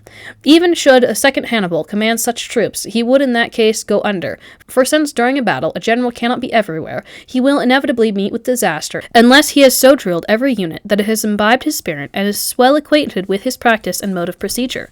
If then a city be armed and disciplined as Rome was, and all its citizens, alike in their private and official capacity, have a chance to put alike their virtue and the power of fortune to the test of experience, it will be found that always and in all circumstances they will be of the same mind and will maintain their dignity in the same way. But when they are not familiar with arms, and trust merely to the whim of fortune, not to their own virtue, they will change with the changes of fortune, and will display in all cases the characteristics exemplified by the Venetians. 32. What means some have adopted to prevent a peace? There were two Roman colonies, Circe and Velitrae, which had rebelled against the Roman people in the hope that the Latins might support them. When the Latins were beaten and this hope disappeared, many citizens urged that envoys should be sent to Rome to plead their cause with the Senate. This advice was strenuously opposed by those responsible for the rebellion, since they feared that all the blame would fall on their heads. To remove any discussion of peace, they incited the masses to take up arms and to cross the Roman frontiers. And it is indeed true that, should anyone want to remove from the mind of a people or a prince all idea of coming to terms, there is no more certain or more reliable way than to get them to commit a grave outrage of this kind against the party with which you do not want them to come to terms.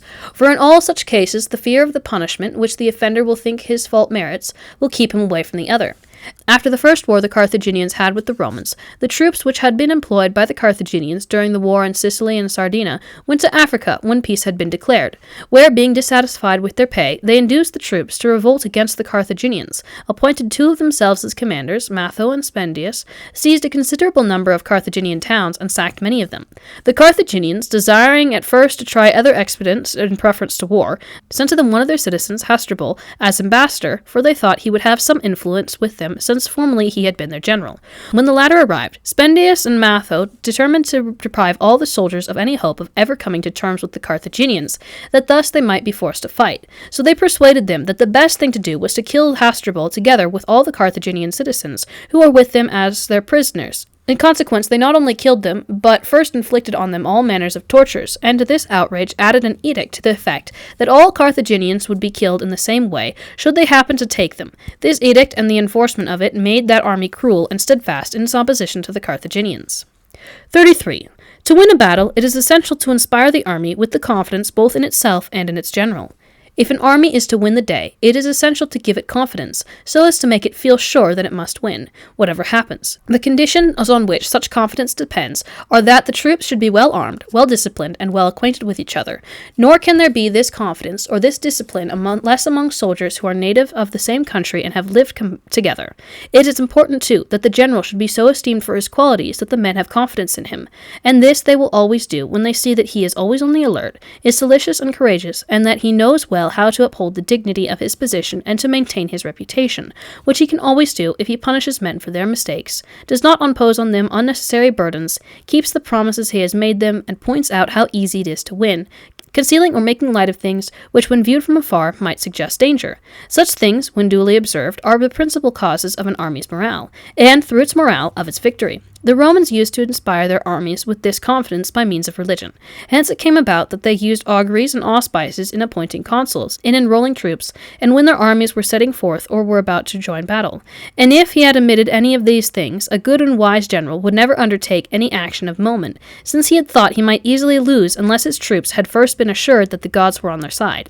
So too, if any consul or other general had engaged in battle contrary to the auspices, they would punish him, as they punished Claudius Pulcher. There is abundant evidence of this throughout the whole of Roman history, but to clinch the matter, we have the words which Livy puts into the mouth of Appius Claudius, when he was complaining to the people of the insolence of the plebeian tribunes, and showing how it was through their fault that the auspices and other things pertaining to their religion were growing corrupt. He spoke thus: "Nowadays they are allowed to mock at religious rites. What does it matter if the chickens don't eat, if they are too slow in coming out of their pens, or if one of the birds clucks? They are small things, but it was by not despising small things that our ancestors made this republic as great as it is. For it is in such small things that resides the power of keeping soldiers united and confident, which is the primary cause of victory. It is important, nonetheless, that such things should be accompanied by virtue, otherwise they are of no avail. The Praenestines, who had sent out an army to attack the Romans, went to the Alea and set up their camp on its banks, in the place where the Romans had been beaten by the Gauls. They did this to give their troops confidence, and that the Romans might be discouraged by the misfortune associated with the place. But though this course was to be approved of for the reasons set forth above, the upshot of the affair nonetheless showed that true valor is not set at naught by every trifling circumstance. This is expressed very neatly in the words the historian puts into the mouth of the dictator, who said to his master of horse: "You notice that those fellows yonder, trusting to fortune, have taken up a position on the Alea. You put your trust in your arms and in your courage and go straight for them. For true virtue, good discipline, and a sense of security, born of many victories, cannot be dissipated by things of little moment, nor can vain imaginings make men of such caliber afraid, nor yet a mishap do them harm. This is clearly seen in the case of the two Menlae, for when as consuls they were at war with the Volsci, and had rashly sent a detachment from their camp on a foraging expedition, it came about that those who had gone and those who remained found themselves besieged at the same time, and it was not the skill of the consuls, but the valor of the troops themselves that extricated them from the danger. Upon which Titus Livy makes this remark: Tried virtue is safe even when troops are without a leader. Nor must I omit to mention an expedient used by Fabius to inspire confidence when leading his army for the first time into Tuscany. Since the country into which he had led it was new, and he was attacking new foes, it was all the more necessary, he thought, that the troops should feel confidence. So before the battle he addressed them, pointing out that there were many reasons why they should expect a victory, and adding that he could tell them also of something especially good, from which they would see that victory was certain, were it not dangerous to mention it. This was the clever expedient to adopt, and was well worth imitating. 34. What kind of reputation, or gossip, or opinion causes the populace to begin to favor a particular citizen, and whether the populace appoints to offices with greater prudence than does a prince? We have spoken elsewhere of how Titus Menlaus, afterwards called Torquatus, procured the acquittal of his father, Lucius Menlaus, from a charge brought against him by Marcus Pomponius, the tribune of the plebs. Though the means he took to save him were somewhat violent and extraordinary, yet his filial devotion was so pleasing to the people at large that not only was he not condemned, but as as a subsequent election of tribunes for the legions, Titus Menelaus obtained the second appointment. In regards to his success, I think it well to reflect on the way in which the populace estimates the merits of candidates for election, and to consider how far the conclusion drawn above is true, namely that the populace is a better judge in appointing to office than is a prince. I claim then that the populace, in choosing between candidates, relies on common gossip and on their reputation, when it has otherwise no knowledge of them based on noteworthy deeds, or else on some preconceived notion it has formed of them. In both cases, reliance is placed on the fact that their fathers were men of standing, who did much for the city, it being assumed that their sons should be like them unless their actions indicate the contrary, or unless reliance is placed upon what is said about the way they behave. The points which count most in their behavior are that they should be known to associate with seriously minded persons of good habits, and whom everybody esteems as prudent men, for nothing indicates more plainly what a man is than the company he keeps. The man who associates with honest people deservedly acquires a good name, for it is impossible but that he be of the same kidney. Or again, a reputation with the public may be gained by some out-of-the-way and conspicuous action, which, though of private character, has brought you honorable notice. Of all three ways in which good repute may at the start be obtained, none is more effectual than this last. For the first, in which reputation is based off the doings of relatives and ancestors, is so unreliable that men are slow to accept it, and it evaporates unless accompanied by virtue on the part of the person concerned. The second way, in which you become known by the way of the company you keep, is better than the first, but not nearly so good as the third. For until you give some indication of what you can do, your reputation is based only on opinion, which may quite easily prove to be wrong. But the third way, since it originates in, and is based on, facts on what you have actually done, gives you at the start so great a name that you would have to do much that belied your character before your reputation vanished. Men who are born in a republic, therefore, ought to adopt this course, to try, by doing things out of the ordinary, to rise above the rank and file. In Rome, many did this in their youth, by promulgating some law promoting the public good, or by attacking some powerful citizen for violating their laws, or by doing some other such new and remarkable thing as might occasion talk. Not only are such things necessary at the outset to gain a reputation, they are also necessary to maintain it and to augment it. To do this, such actions must be repeated, as they were by Titus Menelaus throughout the whole of his life. For he obtained in his early reputation by defending his father so virtuously and in so odd a way. Some years later he fought with that Gaul, and after killing him, took off him that golden collar which gave him the name Torquatus. Nor was this all, for later, when he grew up, he killed his son for having engaged in battle without permission, though he had beaten the enemy. These three deeds gave him a greater name at the time and made him more celebrated for all time than any triumph did or any other victory, though he was as successful in this respect as any other Roman. The reason is that, in this respect, of these other victories very many resembled Menelaus, but with respect to his particular actions very few or none. All his triumphs did not win such glory for Scipio the elder, as did his useful act of defending his father on Ticinus, or the oath which with drawn sword he and his fervour made several young men not to desert Italy after the defeat at Cannae, as some of them had already resolved to do. At the beginning of his reputation rested on these two actions, which served as stepping stones to the triumphs of Spain and of Africa, and his repute was still further increased when in Spain he sent back a daughter to her father and a wife to her husband.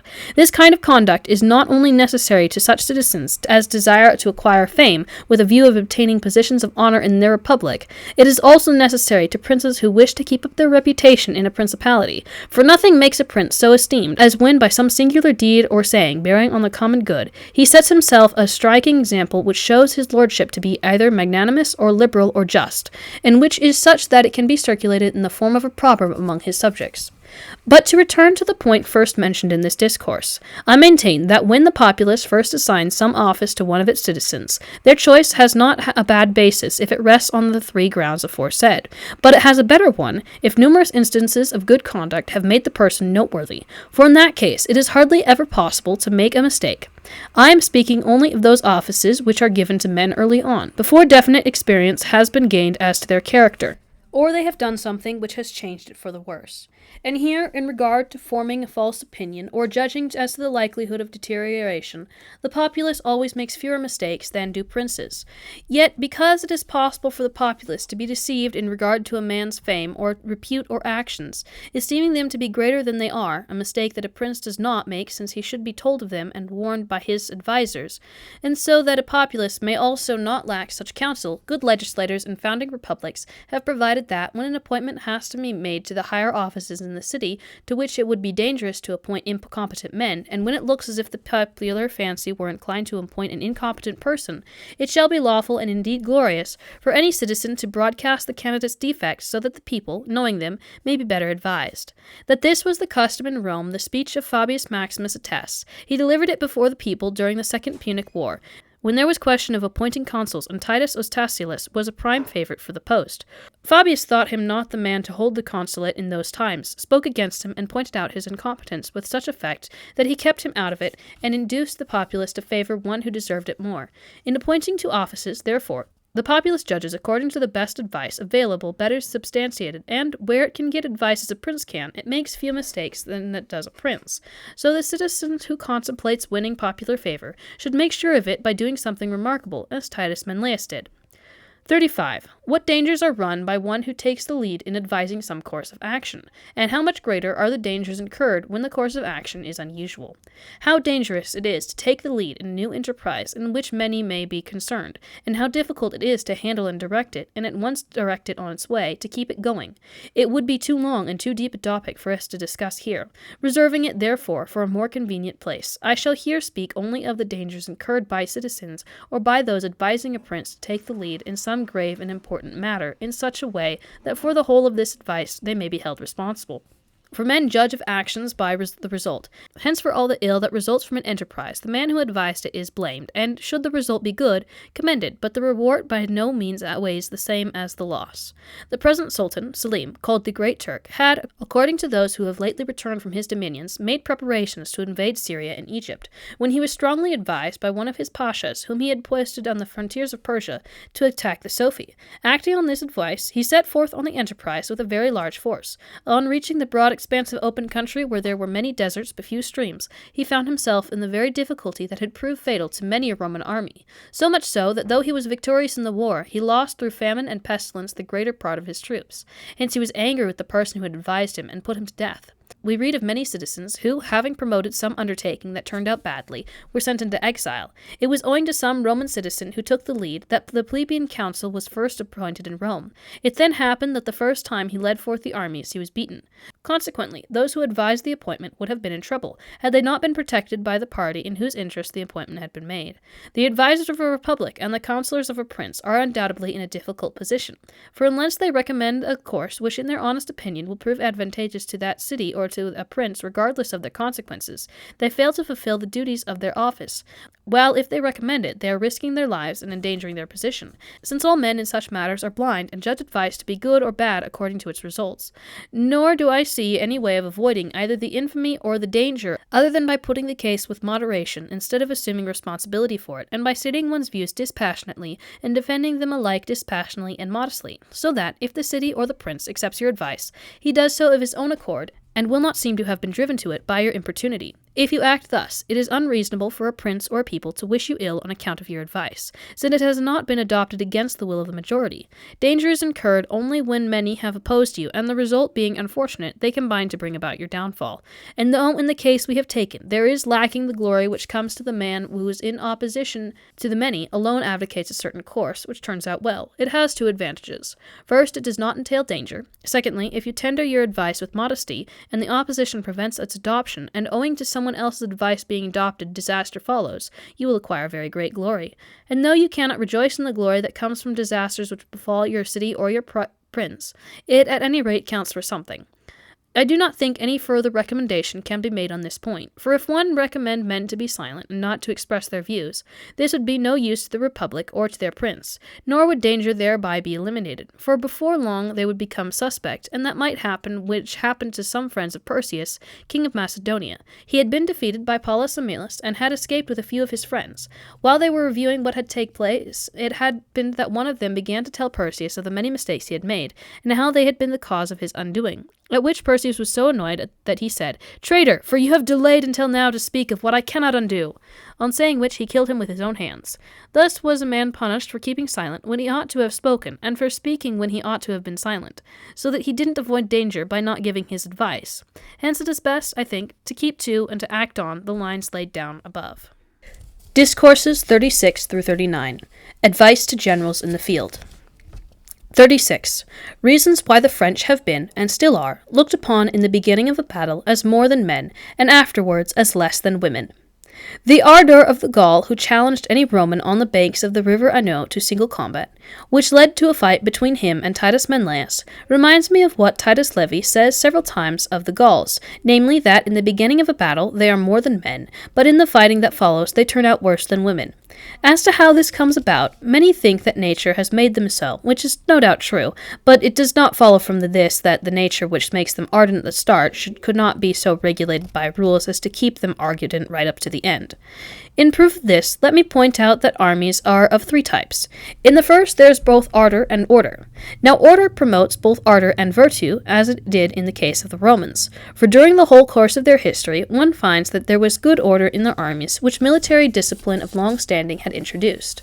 In a well-disciplined army, no one should perform any action except in accordance with regulations. Hence, the Roman army, which since it conquered the world should be taken as model by all other armies, we find that no one ate or slept or went wenching or performed any other action, military or domestic, without instructions from the consul. Armies which act otherwise are not true armies, and if they do anything of note, they do it through ardor and impetuosity, not through valor. But when disciplined, virtue uses its ardor in the right way and at the right time. No difficulties dismay an army or cause it to lose courage, for good discipline simulates courage and ardor in that it strengthens the hope of victory, which is never wanting so long as discipline remains. The opposite of all this happens in those armies in which there is ardor but no discipline, as was the case with the Gauls, who in their fighting were wholly lacking in method. For if their first attack did not succeed, they faltered, since the ardor on which they relied was not sustained by disciplined valor, and there was nothing else on which they could rely when their ardor cooled. The Romans, on the other hand, made light of dangers since their discipline was good, and since they did not despair of victory. They remained firm and dogged, and fought with the same courage and the same virtue at the end as at the start. Nay, when stimulated by a fight, they always grew more ardent. The third type of army is one in which there exists neither a natural ardor nor yet a discipline to supplement it, as is the case with Italian armies in our day, which are quite useless and never win unless they come across an army which happens for some reason to run away. There is no need to cite further instances, since every day they afford evidence of how utterly lacking they are in valor. So that, however, what Titus Livy says may make it plain to all how good soldiery should be made, and how worthless soldiery are made. I propose to cite the speech which Papyrus Cursor made when he wanted to reprove Fabius, his master of horse. What he said was, "No one would have respect either for men or for the gods. They would obey neither the edicts of the generals nor the auspices. Soldiers without provision would wander about here and there, alike in peaceful and in hostile territory, forgetful of their oath. They would discharge themselves from the army without authority, and when it pleased them, they would leave the colors almost unguarded, and neither assemble nor dismiss at the word of command. They would fight by day or by night, whether the place were suitable or unsuitable, and with or without orders from the general. It would keep neither to their regiments nor to their ranks, but like a band of robbers, were a blind and tumultuous rather than a disciplined and dutiful soldiery." And in this passage applied, it will at once be seen whether the soldiery of our day is blind and tumultuous or disciplined and dutiful, and how far it falls short of what we commonly call soldiery, and how far removed it is from being either ardent and disciplined, like the Romans, or just simply ardent, like the Gauls. 37. Whether skirmishes are necessary before battle, and how, if one decides to do without them, the presence of fresh enemy troops is to be discovered. It would appear that in human affairs, as we have remarked in other discourses, there is, in addition to others, this difficulty, that when one wants to bring things to the pitch of perfection, one always finds that, bound up with what is good, there is some evil which is so easily brought about in doing good that it would seem to be impossible to have one without the other.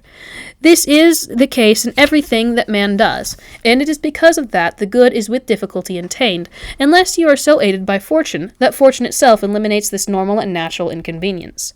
What moves me to say this is the fight Menelaus had with the Gaul, of which Titus Livy says. This conflict was a great moment to the outcome of the whole war, for the army of the Gauls in trepidation deserted their camp and moved first to the Tiburtine territory, then to the Campania. For I hold, on the one hand, that a good general ought to avoid at all costs doing anything which, though in itself a small movement, can produce a bad effect on his army, because to engage in a battle in which all one's forces are not employed, and thereby to risk one's whole fortune, is extremely rash, as I said above when I was talking about guarding passes. On the other hand, I hold that when wise generals find they are up against a new enemy who has acquired a reputation, it is essential that, before engaging in a pinched battle, they let their troops find out by means of skirmishes what he is worth, so that having acquired some knowledge of him and of how to deal with him, it may dispel the fears to which rumor and his stating given rise. For a general to do this is of the utmost importance, for there is in this course a quasi-necessity that constrains you to adopt it, since you can scarce fail to see that you are plainly exposing yourself to disaster if you engage the enemy without having first provided your troops with some little experiment whereby to rid them of that fear which the enemy's reputation had aroused in their minds.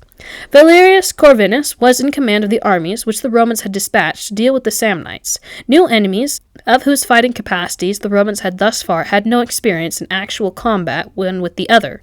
Hence Titus Livy says that Valerius caused the Romans to engage in some skirmishes with the Samnites, so that they might be afraid neither of the new war nor of the new enemy.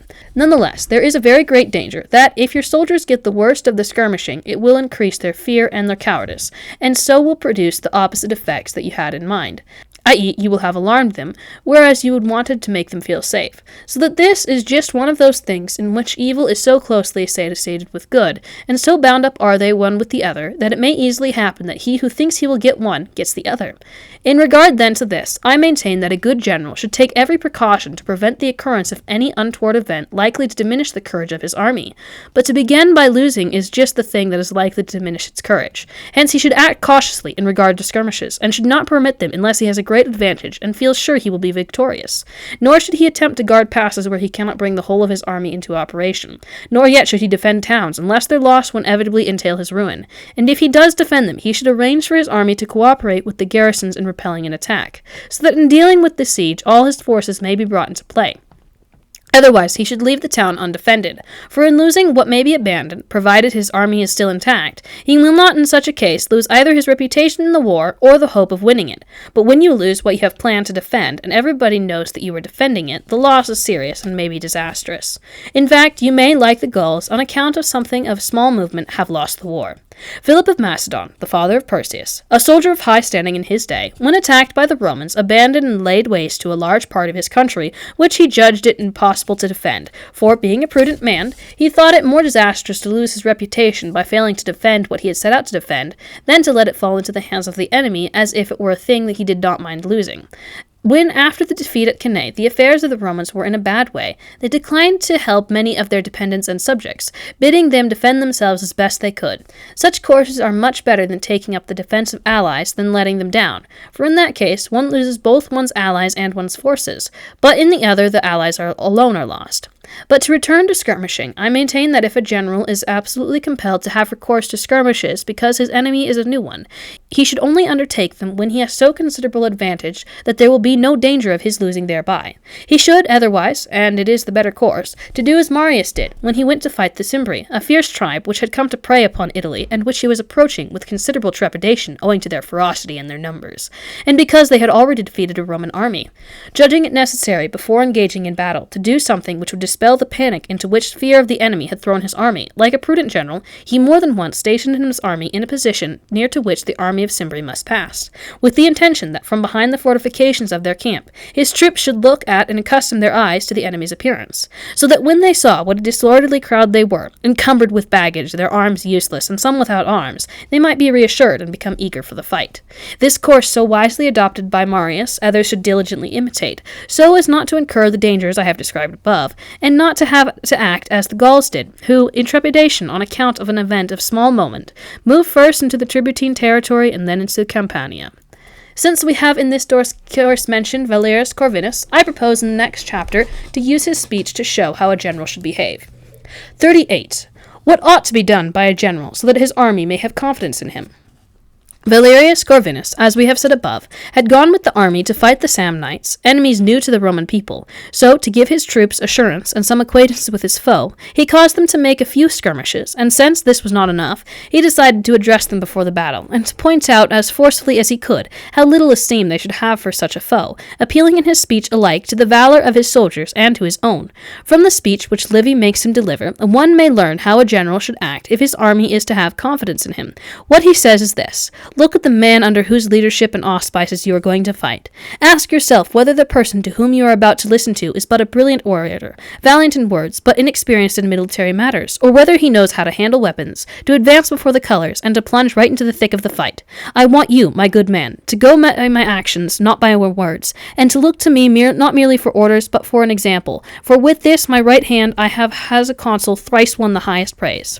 Anyone may learn from a speech such as this, if he ponder it well, how to act if he wants to occupy the rank of a general, and he who acts otherwise will find that his rank, whether it be by luck or by ambition that he has attained it, in due course will destroy, instead of making, his reputation. For it is not titles that make men illustrious, but men who make titles illustrious. One ought, again, in what was said at the outset of this discourse, to observe that if great generals have used extraordinary means to strengthen the courage of a veteran army when confronted with an enemy with which it is unfamiliar, much greater industry will have to be used when in command of a new army which has never been in sight of the enemy. For if an enemy with which an old army is unfamiliar fills it with terror, so much the more must this be the case when a new army faces any enemy at all.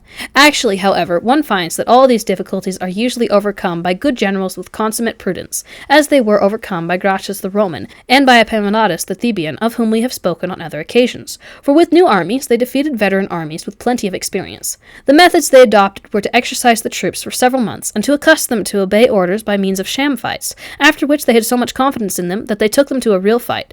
No military man, therefore, should be diffident as to his ability to form a good army, when there is no lack of men. So that the prince who has an abundance of them, but lacks soldiers, should bewail not the cowardice of his men, but merely his own laziness and folly. 39. That a general ought to be acquainted with the lie of the land. Among other things essential to the commander of an army is the knowledge of terrains and of countries, for unless he has this knowledge, alike general and detailed, no army commander can perform any operation well. Wherefore, just as all sciences demand practice if we desire to attain perfection in them, so this is one that calls for a good deal of practice, and this practice and this detailed knowledge is acquired more by hunting than by any other exercise. Hence ancient writers tell us that the heroes who ruled the world in their day were brought up in the forest and on the chase, for the chase not only provides one with the requisite knowledge, but teaches one how to a host of other things that are essential to warfare. Thus, Xenophon, in his Life of Cyrus, tells us how, when he was about to attack the king of Armenia, in appointing tasks, he reminded those about him that it would be just like one of those hunting expeditions, on which they had often accompanied him. And to those whom he sent to form an ambush in the mountains, he said that it would be like men going to lay snares on the ridges, and to those who had to scour the countryside, that they would be like men who went to rouse a wild beast from its lair, so as, after hunting it, to drive it into the nets. This I mention to show that Xenophon supports the view that a hunting expedition is very like a war, and that consequently great men look on this sport as honorable and necessary. Nor yet can a knowledge of the country be acquired in a more convenient way than by hunting, for the chase gives those who engage it an exact knowledge of the lie of the land in which the sport takes place. It also enables one who has familiarized himself with one district to grasp with ease the details of any new region, for all countries and all their parts have about them a certain uniformity, so that from the knowledge of one it is easy to pass to the knowledge of another, whereas he who has not acquired a good experience of any one can with difficulty acquire knowledge of another, and he cannot acquire it at all unless he is there for a long time. A person who has had practice, for instance, will see at a glance how far this plain extends, to what height a mountain rises, where this valley goes, and everything else of this kind, for of it all he has acquired a sound knowledge. That this is so, Titus Livy shows us in the case of Publius Decius, when he was a tribune in charge of troops belonging to the army which the consul Cornelius commanded in the Samnite War, and the consul had led the Roman army into a valley where it could have been shut in by the Samnites. Decius saw the great danger to which it was exposed, and said to the consul, "Do you see, Aulus Cornelius, that peak above the enemy? It is in that height that lies our hope of safety, if we take it quickly, the Samnites having stupidly neglected it." Also, before telling us what Decius said, Titus Livy says, "Publius Decius, the military tribune, observed a hill which rose above a wooded ravine, and threatened the enemy's position, difficult of access to an army in marching order, but not difficult to light troops.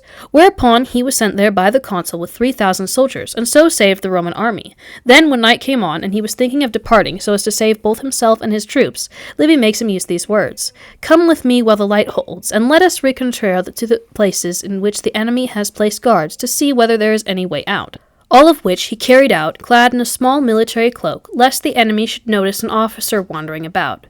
This evidence all goes to show how useful and necessary it is for a general to know the nature of the country, for if Decius had not been a prudent man and acquired such knowledge, he would not have been able to see how useful it was to the Roman army to take that hill, nor would he have been able to tell from a distance whether the hill was accessible or not, nor yet, when he had been sent to the top of it and wanted to get back to the consul, would he, with the enemy on all sides, have been able to spot from a distance the way to go and the places which the enemy was guarding.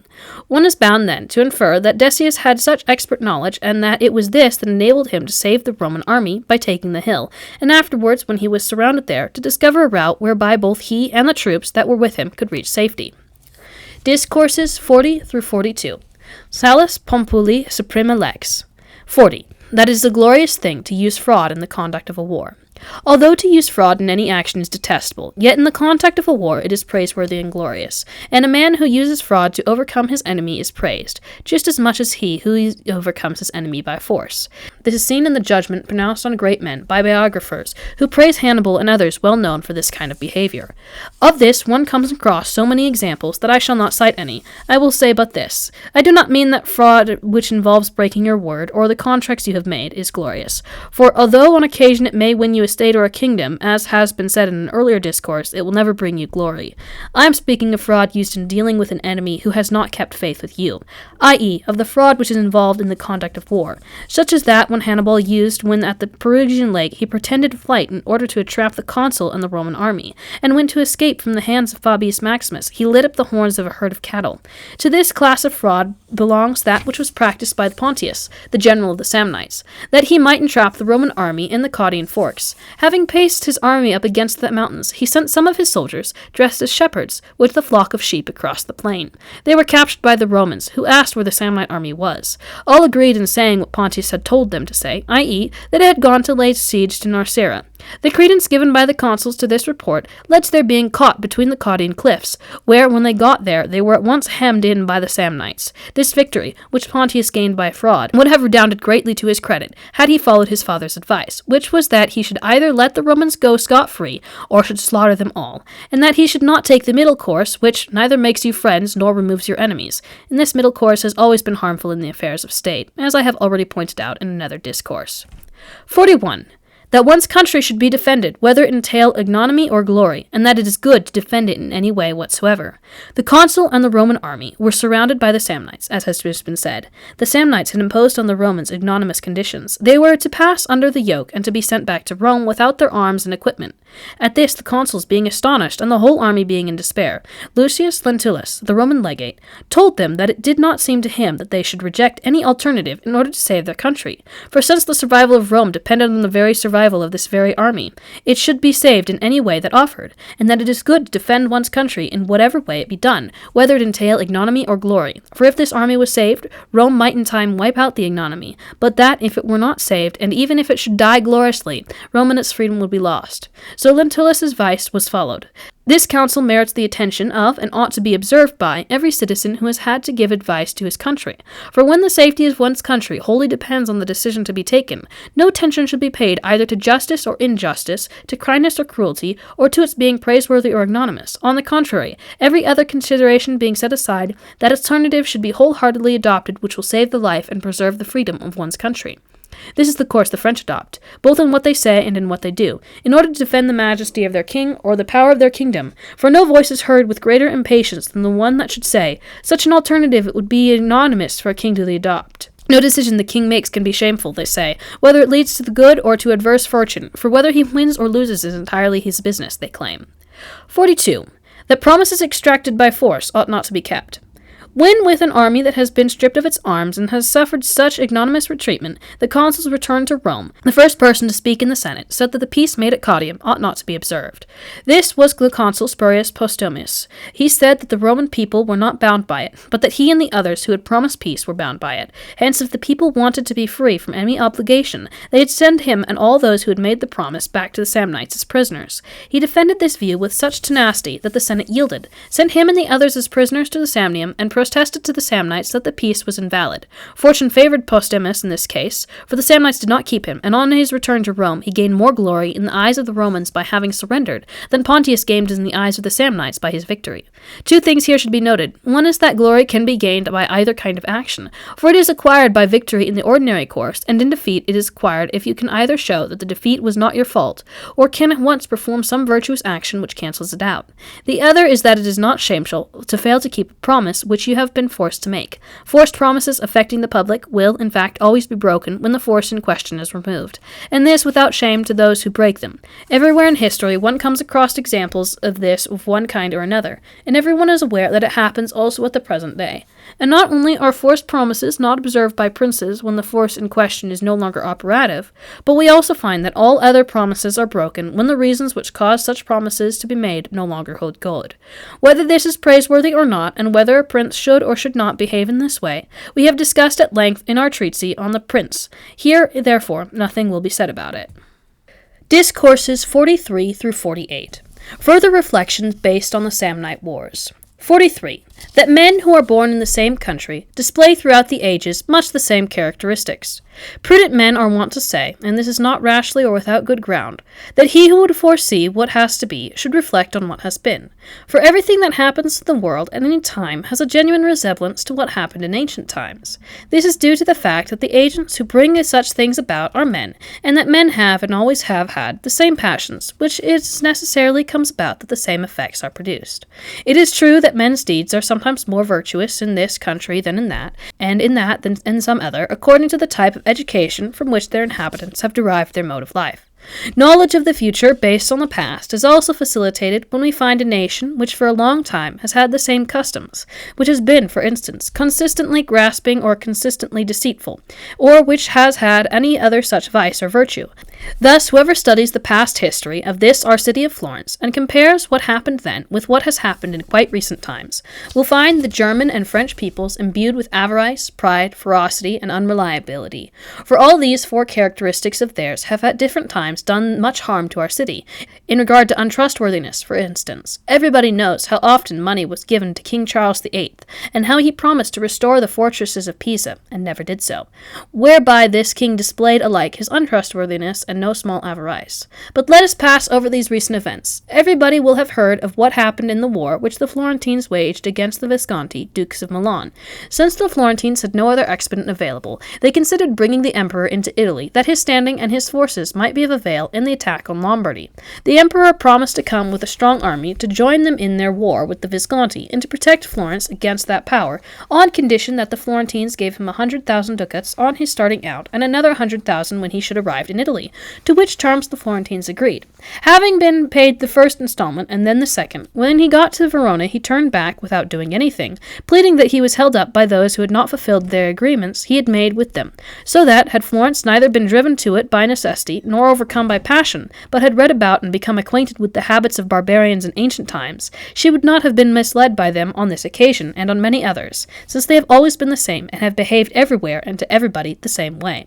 This may be seen from what they did of old to the Tuscans. The latter were much harassed by the Romans, by whom they had often been put to flight and routed. It became clear to them that with their own forces they could not resist such attacks, so they made an agreement with the Gauls, who had settled on the Italian side of the Alps, whereby, in return for a sum of money, they were to join forces with them and to march against the Romans. The result was that, having accepted the money, the Gauls refused to take up arms on their behalf, alleging that they had accepted it not on the understanding that they should make war on the enemies of Tuscany, but that they should abstain from pillaging Tuscan territory. So that, owing to the avarice and untrustworthiness of the Gauls, the Tuscan people at once lost their money and the help they had hoped to get from them. Thus we see that in the case of the ancient Tuscans, and in that of the Florentines, the Gauls adopted the same policy, from which it is easy to judge how much reliance rulers can place in them. 44. Results are often obtained by impetuosity and daring which could never have been obtained by ordinary methods. When the Samnites were attacked by the Roman army, and their own army was unable to keep to the field against them, they decided to leave garrisons in the towns of Samnium and to move with all their forces into Tuscany, which had made a truce with the Romans, in the hope that, by doing so, the presence of the army might induce the Tuscans to take up arms again, which they had declined to do when ambassadors were sent to them. In the speech which the Samnites made to the Tuscans, in the course of which they pointed out the causes which had induced them to take up arms, they made a remark worthy of attention, for they said that they had rebelled because when peace means servitude, it is more intolerable to freed men than it is war.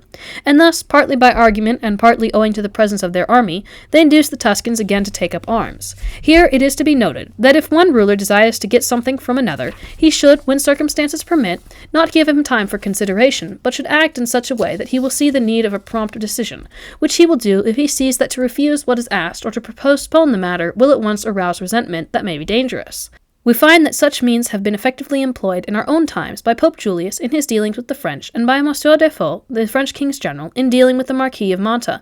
For when Pope Julius wanted to expel the Bentivogli from Bologna, he realized that he would require French forces for this, and that the Venetians must remain neutral. So he approached them both, but on receiving ambiguous and discrepant answers, he decided to bring both of them round to his point of view by giving them no time to do anything else. So he set out from Rome with such forces as he could muster, and approached Bologna, sending at the same time messages telling the Venetians to remain neutral and the King of France to send troops. Whereupon, since there was left to them but a brief space of time, and since the Pope would obviously become highly indignant if they hesitated or refused, they yielded to his wishes, and the king sent help, and the Venetians remained neutral. Similarly, when Monsieur Defoe, then at Bologna with his army, heard that Brescia had rebelled and wanted to go and cover it, he had two ways to go. One through territory belonging to the king, the other a short route through Mantuan territory. The latter route would not only mean that he had to pass through the dominion of the Marquis, but that he would also have to enter it by certain routes which lay between marshes and lakes where in that region abounds, and which were locked and guarded by the Marquis with castles and other defences. Wherefore, Defoe having decided to go by the short route, to obviate any difficulty, he did not give the Marquis time to reconsider, but at once marched with his troops along this road, and notified the Marquis that he should hand him the keys to pass through. Whereupon the Marquis, bewildered by this sudden decision, sent him the keys. This he would never have done if Defoe had been more hesitant in his behaviour, for the Marquis was in league both with the Pope and with the Venetians, and had a son in the Pope's charge, which would have afforded him plenty of honest excuses for refusing. But overwhelmed by the sudden decision, he gave way, for the reasons given above. Just so did the Tuscans behave towards the Samnites, when owing to the presence of an army in Samnium, they took up arms, which on the previous occasion they had refused to do so. 45. Whether it is the better course in battle to await the enemy's attack, and having held it, to take the offensive, or to make on the enemy a furious onslaught at the start. The Roman consuls, Decius and Fabius, with two armies, they were about to engage the armies of the Samnites and the Tuscans, and happened to be engaged together in the same battle at the same time. Hence it is worthwhile asking which of the two diverse modes of procedure adopted by the two consuls was better. For Decius attacked the enemy with the utmost impetuosity, and with all his forces, whereas Fabius was content to hold them, since he was of the opinion that it is more useful to be slow to attack, and to restrain one's impetuosity till a time comes when the enemy at length has lost his ardor for fighting he had at the start, and his fury, as one might say. From the way things went, it may be seen that Fabius' plan was much better than that of Decius, for the latter tired himself out with the vehemence of his first onslaught, with the result that, when he perceived that his men would otherwise soon turn tail, he did what his father had done before him, sacrificed himself for the sake of the Roman legions, that by his death he might attain that glory which he had been unable to acquire by victory. When Fabius heard this, in order not to remain alive yet gain less honor than that of his colleague had gained by his death, he pushed forward with all the forces he had reserved for such an eventuality, and gained a most glorious victory. So that obviously the way in which Fabius behaved is the safer and the more worthy of imitation. 46. How it comes about that in a city a family retains for a long time the same customs. It would seem not only that one city differs from one another in its customs and its institutions, and produces men who are more stern or more effeminate. One finds a like difference in the same city between this and that family. One meets with this in every city, and in the city of Rome one reads of many such cases, for one finds that the Menlae have ever been stern and obstinate, the Publici kindly and devoted to the people, the Appii ambitious and hostile to the plebes, and so of many other families, each of which has its characteristics which distinguish it from the others. This can scarcely be wholly due to hereditary, for intermarriage between different families would bring about variation, so it must needs be set down to the different ways in which this family and that educates its children. For when a child of tender years begins to understand, it makes a great difference that he should hear some things spoken of with approval and some things with disapproval, since this must needs make an impression on him, by which later on his own conduct will be regulated in all walks of life. If it were not so, it would have been impossible for the Appii to have had the same desires, and to have been moved by the same passions, as Titus Livy says many of them were. Thus, to take the last, who was appointed censor, when his colleague resigned his post, at the end of the 18 months, as the law required, Appius refused to resign, alleging that he was entitled to hold the post for 5 years, according to the first law which the censors had introduced. And, though numerous meetings were held to discuss the question, and numerous disturbances arose, in spite of this and of his action being contrary to the will of the people and of the majority in the Senate, there was no way of making him resign. So, too, whoever reads the speech he made against Publius Sempronus, the tribune of the plebes, will see that it is full of that arrogance which characterized the Appii, and, on the other hand, will note what goodness and humanity was shown by the bulk of the citizens, and how ready they were to obey the laws of their country and the auspices. 47. That a good citizen, out of love for his country, ought to ignore personal affronts. When Marcius, the consul, and his army were making war on the Samnites, he was wounded in a battle, and since this meant danger to his troops, the Senate deemed it necessary to send Papirius Cursor as dictator to make up for the loss of the consul. It was essential that the dictator should be nominated by the consul, Fabius, who was with the armies in Tuscany. As he and Papirius were enemies, it was doubtful whether he would be willing to nominate him. So the senators sent 2 ambassadors to beg him to set aside private enmities and in the public interest to make the nomination. This Fabius did, moved thereunto by the love for his country, though by his silence and in many other ways he made it clear that the nomination hit him hard. All those who desire to be looked upon as good citizens should emulate his example. 48. When an enemy is seen to be making a big mistake, it should be assumed that it is but an artifice. When the legate Fulvus was left with the army which the Romans had in Tuscany, the consul having gone to Rome in order to attend some ceremonies, the Tuscans, in order to see whether they could catch him on the hop, set an ambush near the Roman camp, and set some soldiers, dressed as shepherds, with a largish flock, telling them to let themselves be seen by the Roman army. Thus disguised, they went right up to the palisades surrounding the camp. The legate, wondering at their presumption, which did not seem to him reasonable, took steps to discover the fraud, so that the Tuscans' plan was frustrated. Here it is well to observe that the general of an army ought not to rely on an obvious mistake which an enemy is seen to make, for it will always be a fraud, since it is not reasonable that men should lack caution. Yet very often the desire for victory so blinds men's eyes that they notice only what they want to see. The Gauls, having defeated the Romans on Alea, came to Rome, and finding the gates open and unguarded, waited for a whole day and night without entering, since they were afraid of a fraud, and could not believe that the Romans at heart were so cowardly or so stupid as to have abandoned their homeland. When in 1508 the Florentines were besieging Pisa, Alfonso de Motillo, a citizen of Pisa, finding himself a prisoner in the hands of the Florentines, promised that, if they would set him free, he would place on one of the gates of that city at the disposal of the Florentine army. The man was set free. He then, on plea of arranging practical details, came several times to talk with the delegates of the commissioners.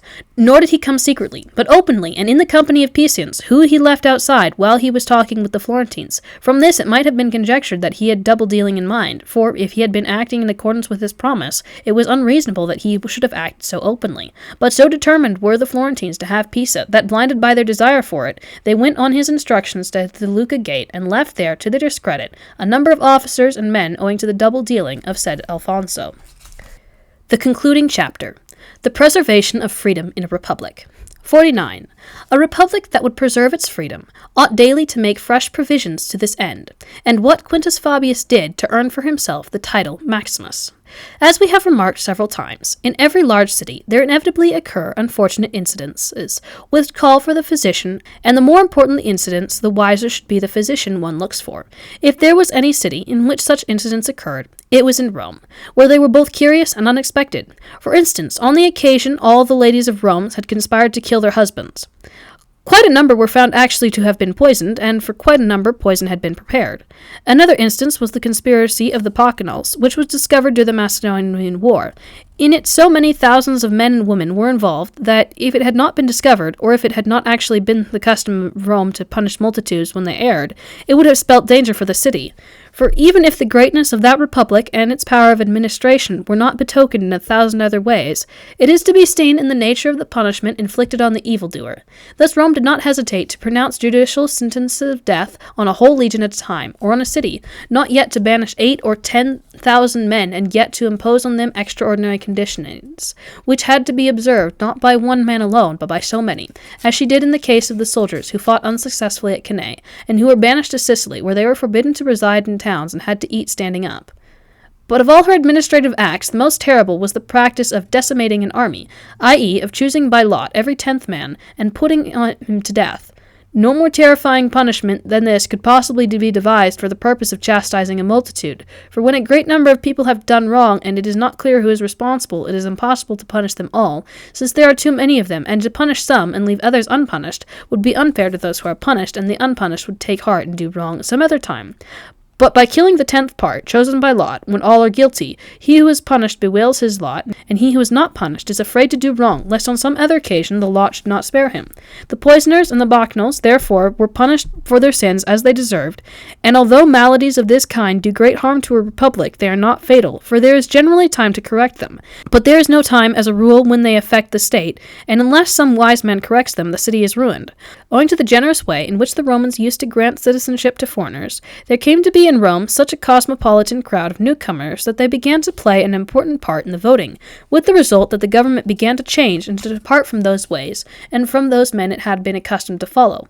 Quintus Fabius, when he was censor, noticing this, allocated this cosmopolitan collection of newcomers to whose presence the trouble was due, to 4 tribes, and by restricting in this way the scope of their activities, prevented them from corrupting all of Rome. Thus, having taken due cognizance of their trouble, Fabius, without altering the constitutions, applied an appropriate remedy, and so acceptable was this to that city that he came deservedly to be called Maximus.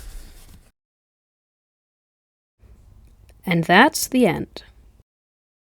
I'm thinking the next book will be Beowulf.